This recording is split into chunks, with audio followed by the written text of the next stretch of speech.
ಮಕ್ಕಳೇ, ಎಲ್ಲರೂ ಹೇಗಿದ್ದೀರಾ? ಎಲ್ಲ ಚೆನ್ನಾಗಿದ್ದೀರಾ ಅನ್ಕೋತೀನಿ. ಹಾಗಾದ್ರೆ ನಾ ಇವತ್ತೇನು ಮಾಡ್ತಾ ಇದ್ದೀನಿ ಮಕ್ಕಳೇ, ನಿಮ್ಮ ವರ್ಗ ಸಮೀಕರಣ ಏನಿದೆ ಅಲ್ಲ ಆ ಪಾಠದ್ದು ಇಂಪಾರ್ಟೆಂಟ್ ಕ್ವಶನ್ಸ್ ಅಂದರೆ ಪ್ರಮುಖ ಪ್ರಶ್ನೆಗಳ ಬಗ್ಗೆ ಏನು ಮಾಡ್ತಾ ಇದ್ದೀನಿ, ಡಿಸ್ಕಸ್ ಮಾಡ್ತಾ ಇದ್ದೀನಿ. ಓಕೆನಾ ಮಕ್ಕಳೇ?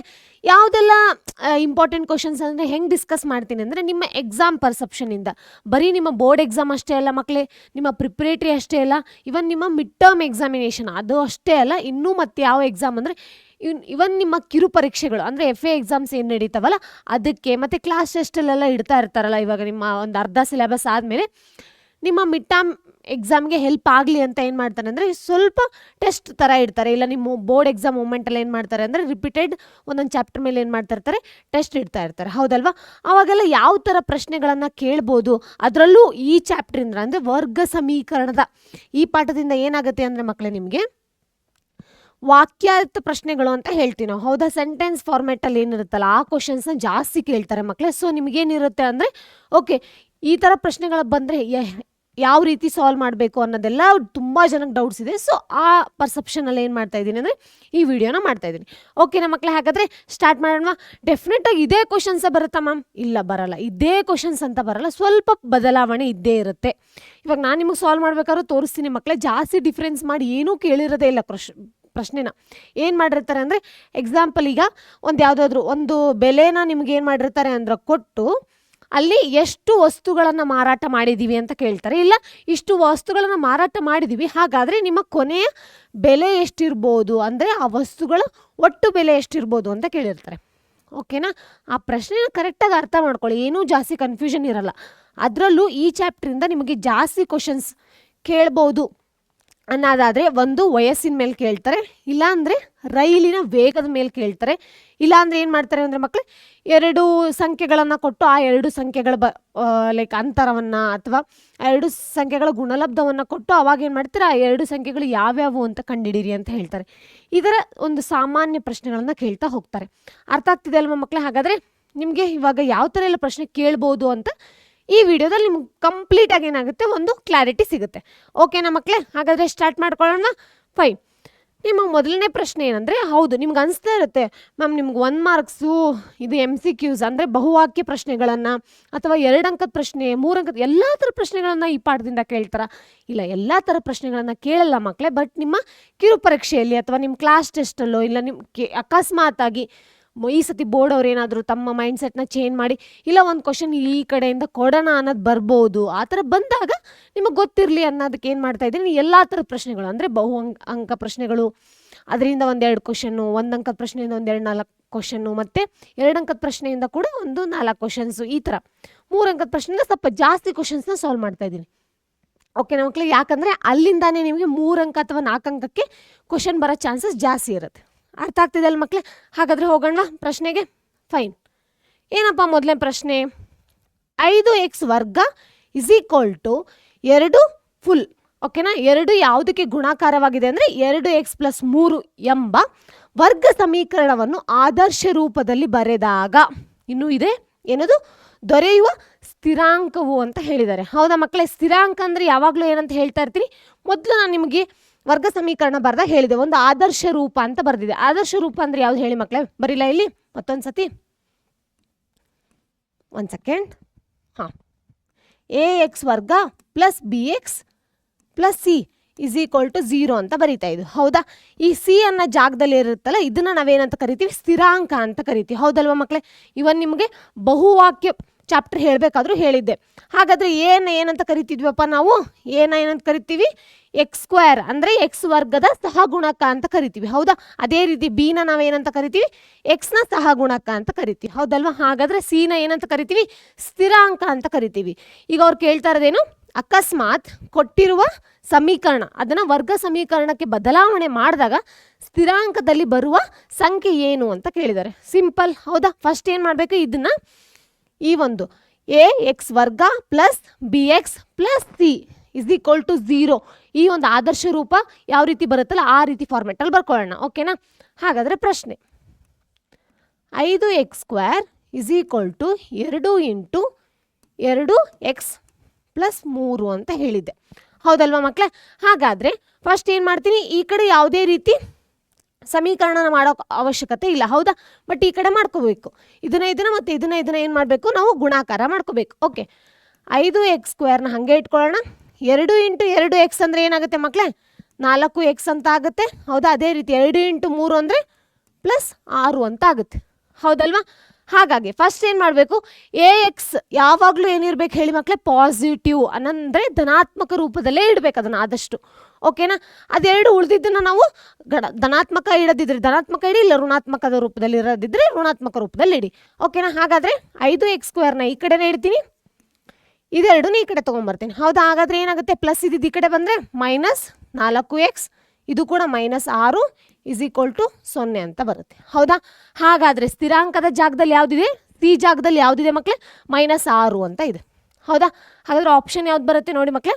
ಆಪ್ಷನ್ ಡಿ, ಹೌದಲ್ವಾ? ಅರ್ಥ ಆಗ್ತಿದೆ ಅಲ್ಲ ಮಕ್ಕಳೇ? Very very simple. ಅದಕ್ಕೆ ಏನು ಮಾಡಿ ಅಂದರೆ ಕ್ವಶನ್ನ ಕರೆಕ್ಟಾಗಿ ಓದಿ ಅರ್ಥ ಮಾಡ್ಕೊಳ್ಳಿ. ಅರ್ಥ ಆಗ್ತಿದೆನಾ? ನೆಕ್ಸ್ಟ್ ಪ್ರಶ್ನೆಗೆ ಹೋಗೋಣವಾ? ಫೈನ್. 2x² + AX + 6 = 0 ವರ್ಗ ಸಮೀಕರಣದ ಮೂಲಗಳಲ್ಲಿ 1, 2 ಆದರೆ ಏನ ಬೆಲೆಯು ಅಂತ ಹೇಳಿದ್ದಾರೆ. ಅಂದರೆ ಮಕ್ಕಳೇ ಪ್ರಶ್ನೆ ಏನಂದರೆ, ಈಗ ಎಕ್ಸಾಂಪಲು 2x² + AX + 6 ಅಲ್ವಾ? ಓಕೆ, 6 = 0 ಅಂತ ಹೇಳಿದ್ದಾರೆ, ಹೌದಾ?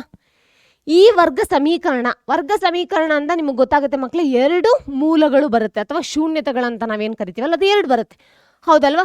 ಅದರಲ್ಲಿ ಅವ್ರು ಏನು ಹೇಳ್ತಾ ಇದ್ದಾರೆ ಅಂದರೆ, ಒಂದೇ ಕೊಡ್ತೀನಿ ನಾನು ಇವಾಗ ಎಕ್ಸಾಂಪಲ್. 1 ಯಾವುದಂದರೆ ಅದು 2 ಅಂತ ಹೇಳ್ತಾರೆ. ಎಕ್ಸಾಂಪಲ್ ಇವಾಗ x ಅಲ್ಲಿ 2 ಮತ್ತು 4 ಈ ಥರ ಏನೋ ಬರ್ತಾ ಇದ್ರೆ, ಬಟ್ ನಮಗಿದು 4 ಬೇಡ, ಇವಾಗ ಬರೀ ನಾ 2 ಮಾತ್ರ ಏನು ಮಾಡ್ತಾ ಇದ್ದೀನಿ ನಿಮಗೆ ಕೊಡ್ತಾ ಇದ್ದೀನಿ.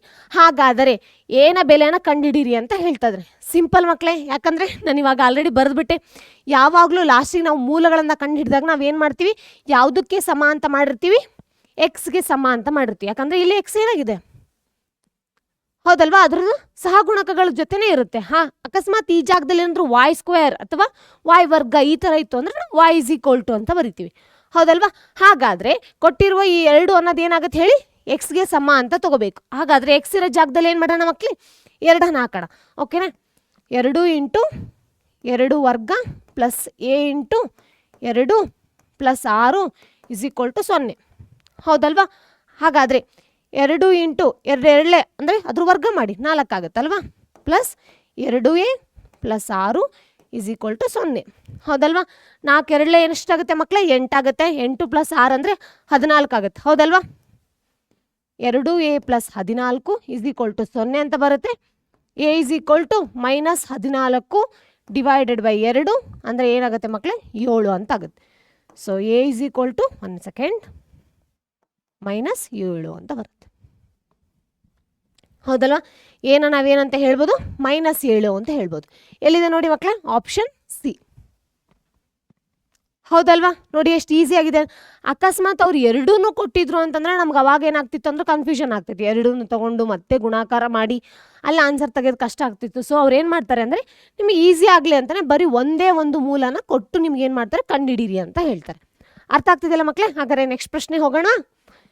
ಇಲ್ಲಿ ಬೇರೆ ಬೇರೆ ರೀತಿಯ ಪ್ರಶ್ನೆಗಳನ್ನು ತೊಗೊಂಡಿರ್ತೀನಿ. ಇಲ್ಲಿ ಒಂದೇ ರೀತಿಯ ಪ್ರಶ್ನೆಗಳನ್ನು 2 ತೊಗೊಂಡು ನಿಮಗೆ ಕನ್ಫ್ಯೂಷನ್ನ ಕ್ಲಾರಿಟಿ ಮಾಡೋಕ್ಕೋಸ್ಕರ ಏನು ಮಾಡ್ತಿದ್ದೀನಿ? ವಿಡಿಯೋ ಮಾಡ್ತಾ ಇರೋದು, ಓಕೆನಾ ಮಕ್ಕಳೇ? ಹಾಗೇನಾದರೂ ಕನ್ಫ್ಯೂಷನ್ ಆಗ್ತಿತ್ತು ಅಂದರೆ ಮತ್ತೆ ಕಮೆಂಟ್ ಬಾಕ್ಸಲ್ಲಿ ಹಾಕಿ ನಾನು ಏನು ಮಾಡ್ತೀನಿ ನಿಮಗೆ ತಿಳಿಸ್ತೀನಿ. ನಾನು ಎಷ್ಟು ಹೇಳಿದ್ರು ನೀವು ಕಮೆಂಟ್ ಬಾಕ್ಸಲ್ಲಿ ಏನೂ ಹಾಕೋದಿಲ್ಲ. ಅವಾಗ ಏನಾಗುತ್ತೆ ಅಂದರೆ ಓಕೆ ಇವ್ರಿಗೆ ಅರ್ಥ ಆಗ್ತಿದ್ದಾನೆ ಇಲ್ವಾ ಅನ್ನೋ ಕನ್ಫ್ಯೂಷನ್ನೇ ಜಾಸ್ತಿ ಆಗುತ್ತೆ, ಓಕೆನಾ? ಆ ಥರ ಮಾಡಬೇಡಿ ಮಕ್ಕಳೇ. ಅಕಸ್ಮಾತ್ ಅರ್ಥ ಆಗ್ತಿಲ್ಲ ಅಂದರೆ ಯಾವುದು ಅರ್ಥ ಆಗ್ತಿಲ್ಲ ನಿಮಗೆ ಅದನ್ನು ಹೇಳಿ. ಇಲ್ಲ ಅರ್ಥ ಆಗ್ತಿತ್ತು, ಇಲ್ಲ ಮ್ಯಾಮ್ ಅರ್ಥ ಆಗ್ತಿದೆ ಅಂತಲೇ ಹೇಳಿ, ಹೌದಲ್ವ? ಆವಾಗ ನಮಗೂ ಕೂಡ ಒಂದು ಕ್ಲಾರಿಟಿ ಸಿಗುತ್ತೆ, ಓಕೆನಾ ಮಕ್ಕಳೇ? ಫೈನ್. ನೆಕ್ಸ್ಟ್ ಏನಿದೆ? ಎಕ್ಸ್ 2 + x = 3 ಸಮೀಕರಣವನ್ನು ವರ್ಗ ಸಮೀಕರಣದ ಆದರ್ಶ ರೂಪದಲ್ಲಿ ವ್ಯಕ್ತಪಡಿಸಿ. ಇದೆಲ್ಲ 1 ಅಂಕದ ಪ್ರಶ್ನೆಗಳು, ಓಕೆನಾ ಮಕ್ಕಳೇ?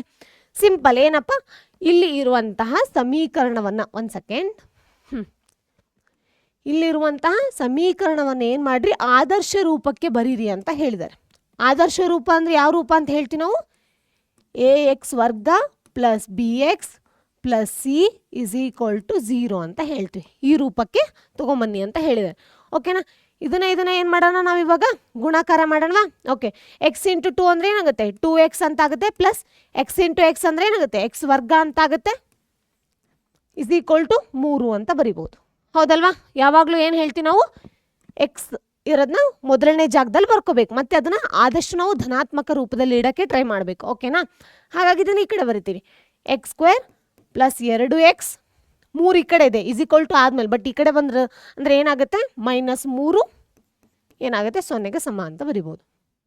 ಹೌದಲ್ವ ಮಕ್ಕಳೇ? ಹಾಗಾದರೆ ಲಾಸ್ಟಿಗೆ ಆದರ್ಶ ರೂಪಕ್ಕೆ ಬಂತಲ್ವಾ? ಯಾಕಂದರೆ ax plus bx plus c = 0 ಆದರ್ಶ ರೂಪಕ್ಕೆ ವ್ಯಕ್ತಪಡಿಸಿದ್ವಿ. ಹೌದಲ್ವ ಮಕ್ಕಳೇ? ನೋಡಿ ಎಷ್ಟು ಈಸಿಯಾಗಿದೆ ಅಂತ. ಕಾನ್ಸೆಪ್ಟ್ ತುಂಬ ಈಸಿಯಾಗಿರುತ್ತೆ ಮಕ್ಕಳೇ. ನೀವು ಏನು ಕಲ್ತಿರ್ತೀರಲ್ಲ, ನಾನು ಪಾಠ ಹೇಳ್ಬೇಕಾದ್ರೆ ನಿಮ್ಗೆ ಏನು ಎಕ್ಸಾಂಪಲ್ ಸಾಲ್ವ್ ಮಾಡಿರ್ತೀನಲ್ಲ, ಕರೆಕ್ಟಾಗಿ ಆ ವಿಡಿಯೋ ನೋಡಿಬಿಟ್ರೆ ಮೋರ್ ದೆನ್ ಇನಫ್. ನಿಮ್ಗೆ ಎಕ್ಸ್ಟ್ರಾ ಏನು ಮಾಡೋ ಅವಶ್ಯಕತೆಯೇ ಇಲ್ಲ. ಅಷ್ಟು ನೀಟಾಗಿ ಏನು ಮಾಡಿರ್ತೀವಿ ಅಂದರೆ ಅದರಲ್ಲಿ ಹೇಳಿರ್ತೀವಿ. ಓಕೆನಾ? ಅದನ್ನು ಪ್ರಾಪರಾಗಿ ಫಾಲೋ ಮಾಡಿ. ನೆಕ್ಸ್ಟ್ ಹಾಗಾದರೆ ಏನದು, x + 1/2 = 1/x ಸಮೀಕರಣವನ್ನು ವರ್ಗ ಸಮೀಕರಣದ ಆದರ್ಶ ರೂಪದಲ್ಲಿ ವ್ಯಕ್ತಪಡಿಸಿ ಅಂತ ಹೇಳಿದ್ದಾರೆ. ಹೌದಲ್ವಾ? ಹಾಗಾದರೆ ನೋಡೋಣ ಇವಾಗ. x + 1/2 = 1/x ಅಂತ ಹೇಳ್ಬೋದು. ಹೌದಾ? ಇವಾಗ ಏನು ಮಾಡ್ಬೇಕು ಹೇಳಿ ಮಕ್ಕಳೇ, ಇದನ್ನು ಇದ್ರ ಜೊತೆ ಗುಣಾಕಾರ ಮಾಡಿ, ಇದನ್ನು ಇದ್ರ ಜೊತೆ ಗುಣಾಕಾರ ಮಾಡಿ. ಹೌದಾ? ಇದ್ರ ಅಂಶ ಇದ್ರ ಛೇದ ಜೊತೆ, ಇದು ಅಂಶ ಇದು ಛೇದ ಜೊತೆ. ಹೌದಾ? ಹಾಗಾದರೆ ಏನಾಗುತ್ತೆ, x + 1 ಇಲ್ಲಿ ಸಿಂಬಲ್ ಹಾಕಬೇಕು. ಇನ್ನೂ ಒಂದು ನೆನ್ಪಿಡಿ ಮಕ್ಕಳೇ, ಯಾವಾಗಲೇ ಆಗಲಿ ನೀವು ಒಂದು ಯಾವ್ದಾದ್ರು ಪ್ರಶ್ನೆ ಸಾಲ್ವ್ ಮಾಡಿರ್ತಾರೆ, ನೆಕ್ಸ್ಟ್ ಸ್ಟೆಪ್ಪಿಗೆ = ಹಾಕಬೇಕು. ಯಾಕಂದರೆ ಇಲ್ಲಿ ಮೇಲ್ಗಡೆ ಇರೋ ಸ್ಟೆಪ್ಪು ಕೆಳಗಡೆದಕ್ಕೆ ಸಮ ಅಂತ ತೋರಿಸುತ್ತೆ. ಓಕೆನಾ? ಅದನ್ನು ಮಿಸ್ಟೇಕ್ ಮಾಡಿಬಿಡಿ. ಯಾಕಂದರೆ ಕೆಲವೊಬ್ರು ಏನು ಮಾಡ್ತಾರೆ ಅಂದರೆ ಕರೆಕ್ಷನ್ ಮಾಡಬೇಕಾದ್ರೆ ನೀವು ಬರ್ದಿರೋದು ಏನು ಕರೆಕ್ಟಾಗಿ ಬರದೇ ಇಲ್ಲ ಇವರು ಅಂತ ಏನು ಮಾಡ್ತಾರೆ, ಮಾರ್ಕ್ಸ್ ಕಟ್ ಮಾಡೋ ಚಾನ್ಸಸ್ ಜಾಸ್ತಿ ಇರುತ್ತೆ. ಓಕೆನಾ? ಫೈನ್. ಏನು ಮಾಡಿದೆ ನಾನು, x + 1 ಜೊತೆ ಎಕ್ಸ್ನ ಗುಣಾಕಾರ ಮಾಡಿದೆ. ಹಾಗೆ 1 × 2 ಅಂದರೆ ಏನಾಗುತ್ತೆ ಮಕ್ಕಳೇ, 2 ಅಂತ ಬರುತ್ತೆ. ಇಲ್ಲಿ ನೋಡಿ, x ವರ್ಗ ಪ್ಲಸ್ x = 2 ಅಂತ ಬರುತ್ತೆ. ಹಾಗಾದರೆ ಇದನ್ನೇನು ಮಾಡ್ತೀನಿ ನಾನು, x ವರ್ಗ ಪ್ಲಸ್ x - 2 = 0 ಅಂತ ಹೇಳ್ಬೋದು. ಹೌದಲ್ವಾ? ಇದನ್ನು ನಾವೇನಂತ ಕರಿತೀವಿ, ಸಮೀಕರಣವನ್ನು ವರ್ಗ ಸಮೀಕರಣದ ಆದರ್ಶ ರೂಪ ಅಂತ ಹೇಳಿದ್ವಿ. ಸೊ ಆದರ್ಶ ರೂಪ = ax² plus bx plus c = 0 ಅಂತ ಹೇಳ್ಬೋದು. ಹೌದಲ್ವ ಮಕ್ಕಳೇ? ನೋಡಿ ಎಷ್ಟು ಈಸಿಯಾಗಿದೆ ಅಂತ ಪ್ರಶ್ನೆ. ಒಂದರಲ್ಲಿ ಏನು ಮಾಡಿದ್ರು ಅಂದರೆ ಸುಮ್ಮನೆ ಗುಣಾಕಾರ ಮಾಡೋದ್ರಲ್ಲಿ ಕೊಟ್ಟಿದ್ರು, ಬಟ್ ಇನ್ನೊಂದ್ರಲ್ಲಿ ಏನು ಮಾಡಿದ್ರು, ಭಿನ್ನರಾಶಿ ರೂಪದಲ್ಲಿ ಕೊಟ್ಟು ಅದನ್ನು ಲಾಸ್ಟಿಗೆ ಏನು ಮಾಡಿರಿ, ಆದರ್ಶ ರೂಪಕ್ಕೆ ತಗೊಂಬನ್ನಿ ಅಂತ ಹೇಳಿದರು. ಹೌದಲ್ವಾ? ಅರ್ಥ ಆಗ್ತಿದ್ದೇನೆ ಮಕ್ಕಳೇ? ಹಾಗಾದರೆ ನೆಕ್ಸ್ಟ್ ಪ್ರಶ್ನೆಗೆ ಹೋಗೋಣವಾ? ಫೈನ್. ಏನದು, px ವರ್ಗ ಪ್ಲಸ್ qx - 6 ಇದಕ್ಕೆ 0ಗೆ ಸಮನಾಗಿದ್ದರೆ ವರ್ಗ ಸಮೀಕರಣದ ಶೋಧಕವನ್ನು ಬರೆಯಿರಿ ಅಂತ ಹೇಳಿದ್ದೆ. ಹೌದಾ? ನಾನು ಲಾಸ್ಟ್ ಟಾಪಿಕ್ ಹೇಳ್ಬೇಕಾದ್ರೆ ನಿಮ್ಗೆ ಹೇಳಿದ್ದೆ, ನಾನು ಮೇ ಬಿ PPTಲಿ ಬರ್ದಿರ್ಲಿಕ್ಕಿಲ್ಲ, ಬಟ್ ಶೋಧಕ ಅಂದರೆ ಯಾವುದು ಅಂತ ಎಕ್ಸ್ಪ್ಲೇನ್ ಮಾಡಿದ್ದೆ ನಾನು. ಹೌದಾ? ಯಾವ್ದು ಹೇಳಿ ಮಕ್ಕಳೇ ಶೋಧಕ ಅಂದರೆ? ಶೋಧಕ ಅಂದರೆ b² - 4ac. ಹೌದಾ? ಇದನ್ನು ನಾವೇನಂತ ಕರಿತೀವಿ, ಶೋಧಕ ಅಂತ ಕರಿತೀವಿ. ಹೌದಾ? ಹಾಗಾದರೆ ಈ ವರ್ಗ ಸಮೀಕರಣದಲ್ಲಿ ಶೋಧಕವನ್ನು ಬರೆಯಿರಿ. ಶೋಧಕ ಏನು ಬರ್ಬೋದು ಅಂತ ಕೇಳ್ತಾ ಇದ್ದಾರೆ. ಹಾಗಾದರೆ ಫಸ್ಟಿಗೆ ಏನು ಮಾಡ್ತಾ ಇದ್ದೀನಿ ನಾನು,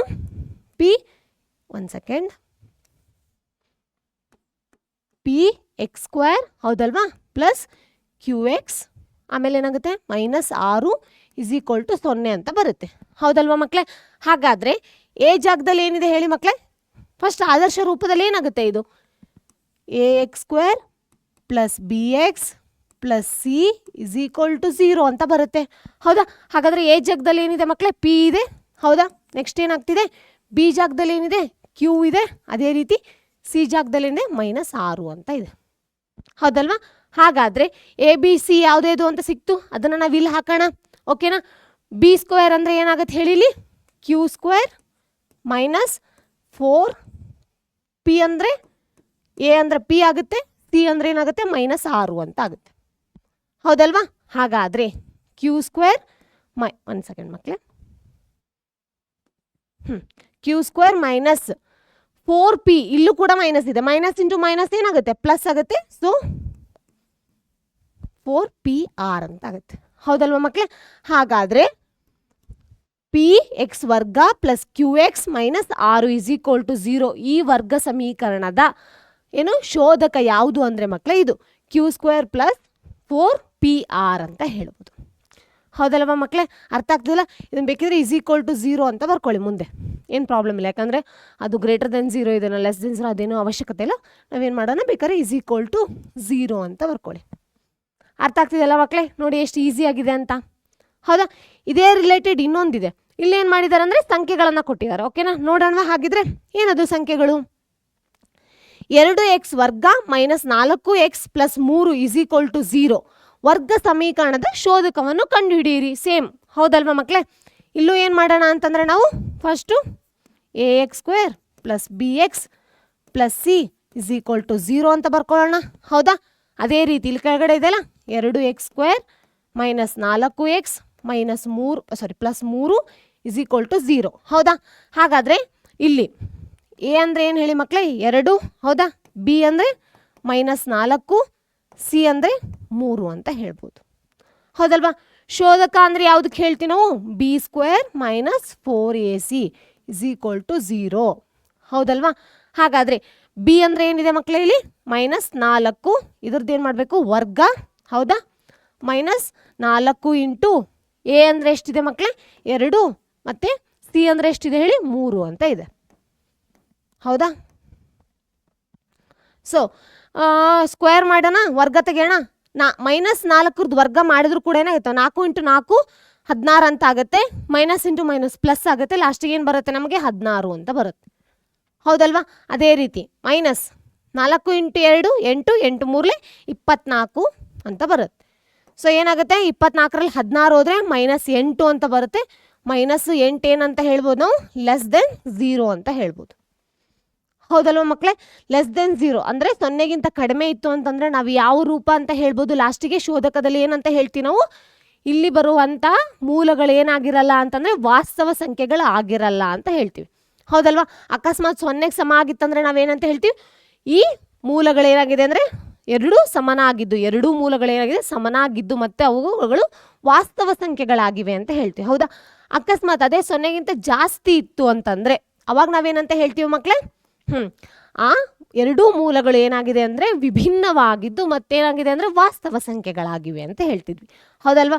ನಾನು ನಿನ್ನೆ PPT ಅಂದರೆ ನಾ ಈ ಪಾಠದ PPT ಮಾಡಿದಾಗ ಕೂಡ ನಿಮ್ಗೆ ಏನು ಮಾಡಿದ್ದೆ ಅಂದರೆ ನೀಟಾಗಿ ಎಕ್ಸ್ಪ್ಲೇನ್ ಮಾಡಿದ್ದೆ. ಹೌದಲ್ವಾ? ಅದನ್ನು ಹೋಗಿ ಒಂದ್ಸರಿ ಚೆಕ್ ಮಾಡ್ಕೊಳ್ಳಿ. ಓಕೆನಾ ಮಕ್ಕಳೇ? ಹಾಗಾದರೆ ನೆಕ್ಸ್ಟ್ ಪ್ರಶ್ನೆಗೆ ಹೋಗೋಣವಾ? ಫೈನ್.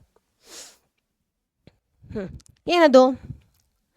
4x ವರ್ಗ ಮೈನಸ್ 4x ಪ್ಲಸ್ 1 = 0 ಎಂಬ ವರ್ಗ ಸಮೀಕರಣದ ಶೋಧಕವನ್ನು ಕಂಡುಹಿಡಿಯಿರಿ ಮತ್ತು ಅದರ ಮೂಲ ಸ್ವಭಾವವನ್ನು ಬರೆಯಿರಿ. ಈ ಜಸ್ಟ್ ಹೇಳಿದ್ನಲ್ಲ, ನಾನು ಸ್ವಭಾವಗಳನ್ನು ಯಾವುದ್ರ ಮೇಲೆ ಹೇಳ್ಬೋದು? ಅಕಸ್ಮಾತ್ ಅದು 0ಗಿಂತ ಜಾಸ್ತಿ ಇದೆನಾ ಅಥವಾ 0ಗೆ ಸಮವಾಗಿದೆನಾ, ಅಂದರೆ ಬಂದಿರೋ ಉತ್ತರ 0ಗೆ ಈಕ್ವಲ್ ಆಗಿತ್ತು ಅಂದರೆ, ಇಲ್ಲ ಲಾಸ್ಟ್ನೇದೇನು 0ಗಿಂತ ಕಡಿಮೆ ಆಗಿತ್ತು ಅಂದರೆ, ಆ ಒಂದು ರೂಪದ ಮೇಲೆ ನಾವೇನು ಮಾಡ್ಬೋದು ಅಂತಂದರೆ ಅದರ ಸ್ವಭಾವವನ್ನು ಏನು ಮಾಡ್ಬೋದು? ಕಂಡುಹಿಡಿಬೋದು. ಹೌದಲ್ವಾ ಮಕ್ಕಳೇ? ಹಾಗಾದರೆ ನೋಡೋಣವಾ? ಫೈನ್. ಫಸ್ಟ್ ಏನು ಮಾಡಬೇಕಂತೆ? ನಾವು ಶೋಧಕವನ್ನು ಕಂಡುಹಿಡಿಬೇಕಂತೆ. 4x² ಮೈನಸ್ 4x ಪ್ಲಸ್ 1 = 0 ಅಂತ ಹೇಳ್ಬೋದು. ಹೌದಾ? ಇಲ್ಲಿ ಇನ್ನೂ ಬೇರೆ ಬೇರೆ ಪ್ರಶ್ನೆಗಳನ್ನು ಕೇಳ್ಬೋದು ಮಕ್ಕಳೇ. ಯಾವ ರೀತಿ ಅಂತಂದರೆ ಸಮೀಕರಣವನ್ನು ಅಂದರೆ ವರ್ಗ ಸಮೀಕರಣಗಳನ್ನು ಏನು ಮಾಡಿ ಅಂತಂದರೆ ನಾರ್ಮಲ್ ಏನದು ಫ್ಯಾಕ್ಟ್ರೈಸೇಷನ್ ಮೆಥಡ್ನ ಯೂಸ್ ಮಾಡ್ಬಿಟ್ಟು ಕಂಡುಹಿಡೀರಿ ಅಂತ. ಹೌದಲ್ವಾ ಮಕ್ಕಳೇ? ಅದನ್ನು ಯಾಕೆ ಮಾಡಿಲ್ಲ ಅಂತಂದರೆ ಅದು ಆಲ್ರೆಡಿ ನಾನು ನಿನ್ನೆ ಪಾಠ ಹೇಳ್ಬೇಕಾದ್ರೆ ತುಂಬ ಪ್ರಶ್ನೆಗಳನ್ನು ಆ ರೀತಿ ಸಾಲ್ವ್ ಮಾಡಿಬಿಟ್ಟಿದ್ದೀನಿ. ಹೌದಲ್ವಾ? ಹಾಗಾಗಿ ನಾನು ಏನು ಮಾಡಿಲ್ಲ, ಆ ಥರ ಪ್ರಶ್ನೆಗಳನ್ನು ಜಾಸ್ತಿ ತೊಗೊಂಡಿಲ್ಲ. ಓಕೆ ಅಲ್ವಾ ಮಕ್ಕಳೇ? ಫೈನ್. ಹಾಗಾದರೆ ಇಲ್ಲಿ ಕೂಡ ಏನಾಗುತ್ತೆ? a = 4, b = -4, c = 1 ಅಂತ ಹೇಳ್ಬೋದು. ಹೌದಾ? ಹಾಗಾದರೆ ಫಸ್ಟ್ ಏನಾಗುತ್ತೆ? b² minus 4ac. ಬಿ ಜಾಗದಲ್ಲಿ ಏನಿದೆ ಮಕ್ಕಳೇ? -4 ಸ್ಕ್ವೇರ್ ಅಂತ ಹೇಳ್ಬೋದು, ಅಂದರೆ ವರ್ಗ. -4 4 ಜಾಗದಲ್ಲಿ ಏನಿದೆ? ಎ ಜಾಗದಲ್ಲಿ 4 ಇದೆ, ಸಿ ಜಾಗದಲ್ಲಿ 1 ಇದೆ. ಹೌದಲ್ವಾ? -4 ವರ್ಗ ಅಂತ ತೊಗೊಂಡಾಗ ಎಷ್ಟಾಗುತ್ತೆ? 16 ಅಂತ ಆಗುತ್ತೆ. 16 -4 ಇಂಟು 4 16, 16 ಇಂಟು 1 ಅಂದರೆ 16 ಆಗುತ್ತೆ. ಸೊ = ಏನಾಗುತ್ತೆ? 0 ಅಂತ ಬರುತ್ತೆ. ಹೌದಲ್ವಾ? ಇದು ಏನಾಗ್ತಿದೆ? ಲಾಸ್ಟಿಗೆ 0ಗೆ ಸಮನಾಗ್ತಿರೋದ್ರಿಂದ ನಾವಿಲ್ಲೇನಂತ ಹೇಳ್ಬೋದು ಹೇಳಿ ಮಕ್ಕಳೇ? ಇಲ್ಲಿ ಬಂದಂಥ ಶೋಧಕದ ಬೆಲೆ 0 ಆಗಿದ್ದು ಮತ್ತು ಅದರ ಮೂಲಗಳ ಸ್ವಭಾವ ಅಂತ ಹೇಳಿದ್ದಾರೆ. ಸ್ವಭಾವ ಏನಾಗಿರುತ್ತೆ ಹೇಳಿ ಮಕ್ಕಳೇ? ಎರಡು ಮೂಲಗಳು ಸಮವಾಗಿರುತ್ತೆ. ಮತ್ತು ಇನ್ನೊಂದು ಏನಾಗಿರುತ್ತೆ ಅಂದರೆ ವಾಸ್ತವ ಸಂಖ್ಯೆಗಳಾಗಿರುತ್ತೆ ಅಂತ ಹೇಳ್ಬೋದು. ವಾಸ್ತವ ಸಂಖ್ಯೆಗಳಾಗಿರುತ್ತೆ ಅಂತ ಹೇಳ್ಬೋದು. ಹೌದಲ್ವಾ? ಇದೆರಡೂ ಕೂಡ ಏನು ಅಂತಂದರೆ ಈ ವರ್ಗ ಸಮೀಕರಣದ ಸ್ವಭಾವ ಅಂತ ಹೇಳ್ಬೋದು. ಹೌದಲ್ವಾ ಮಕ್ಕಳೇ? ಅರ್ಥ ಆಗ್ತಿದೆ ಅಲ್ವಾ? ಓಕೆನಾ? ನೆಕ್ಸ್ಟ್ ಪ್ರಶ್ನೆಗೆ ಹೋಗೋಣವಾ ಮಕ್ಕಳೇ? ಫೈನ್.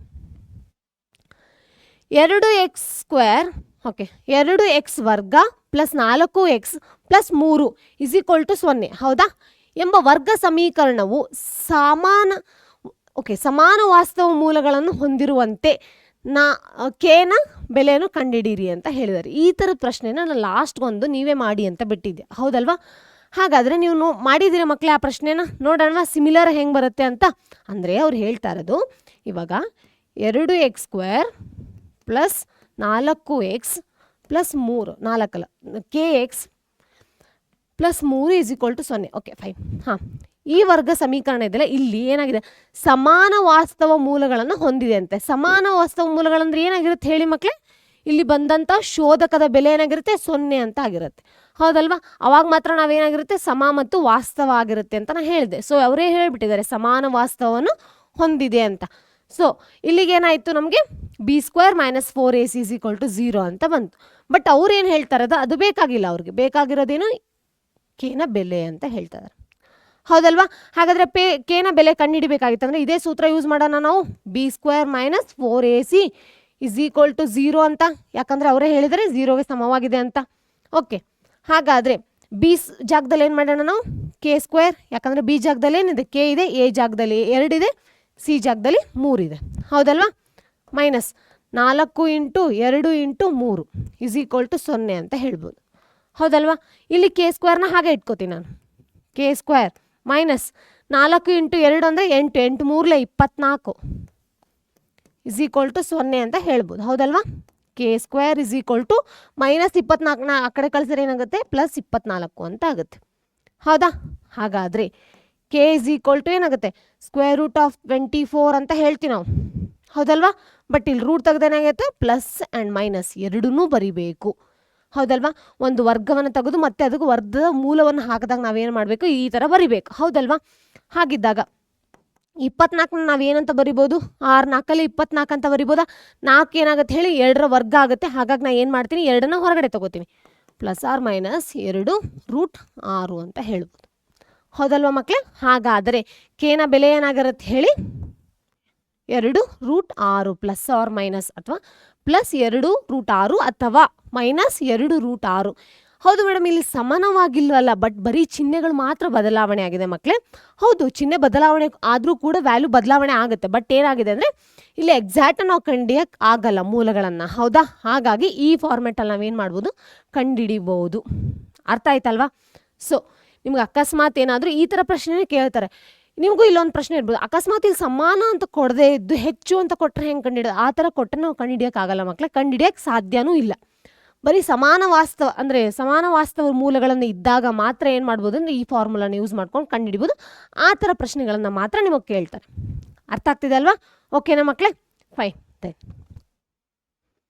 ನೆಕ್ಸ್ಟ್ 3 ಅಂಕದ ಪ್ರಶ್ನೆಗಳು ಇಲ್ಲಿಂದ ಚಲೋ ಸ್ಟಾರ್ಟ್ ಆಗ್ತಾ ಹೋಗುತ್ತೆ. 3 ಮತ್ತು 4 ಅಂಕದ ಪ್ರಶ್ನೆಗಳನ್ನು ಮಿಕ್ಸ್ ಮಾಡಿ ಹಾಕಿದ್ದೀನಿ. ಫೈನಾ?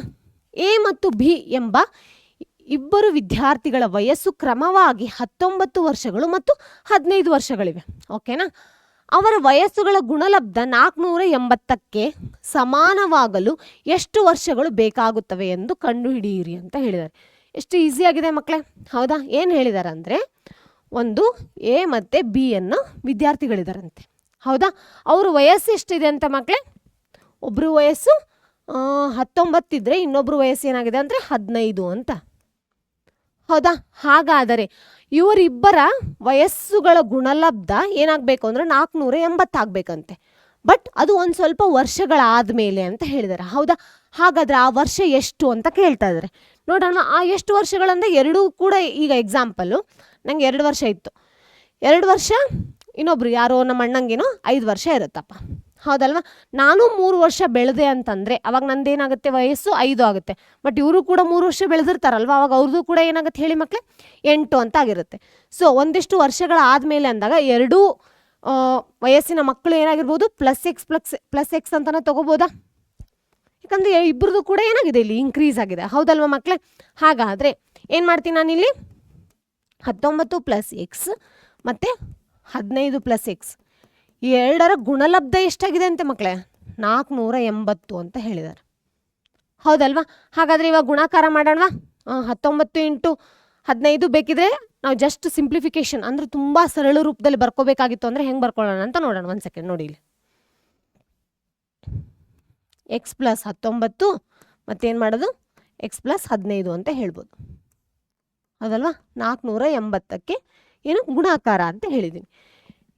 ಎಕ್ಸ್ ಇಂಟು ಎಕ್ಸ್ ಅಂದರೆ ಎಕ್ಸ್ ಸ್ಕ್ವೇರ್ ಅಂತ ಆಗುತ್ತಾ?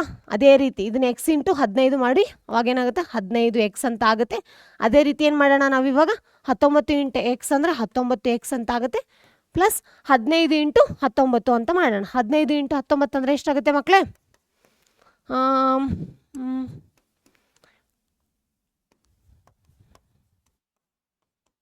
285 ಬರುತ್ತೆ.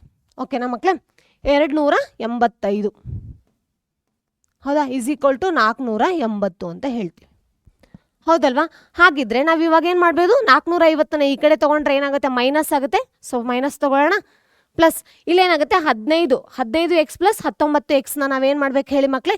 ಎರಡೂ ಪ್ಲಸ್ ಮಾಡಬೇಕು. ಅವಾಗ ಏನಾಗುತ್ತೆ ಹೇಳಿ? 34 ಬರುತ್ತಾ? 34 ಎಕ್ಸ್ ಇದು ಏನಾಗುತ್ತೆ ಹೇಳಿ? Plus 285 minus 480 is equal to 0 ಅಂತ ಆಗುತ್ತೆ. ಆ ಕಡೆ ಪ್ಲಸ್ ಇತ್ತು, ಈ ಕಡೆ ಬಂದಿದ್ದಕ್ಕೆ ಏನಾಯಿತು ಮಕ್ಕಳೇ? ಅದು ಮೈನಸ್ ಅಂತ ಆಯಿತು. 1 ಸೆಕೆಂಡ್.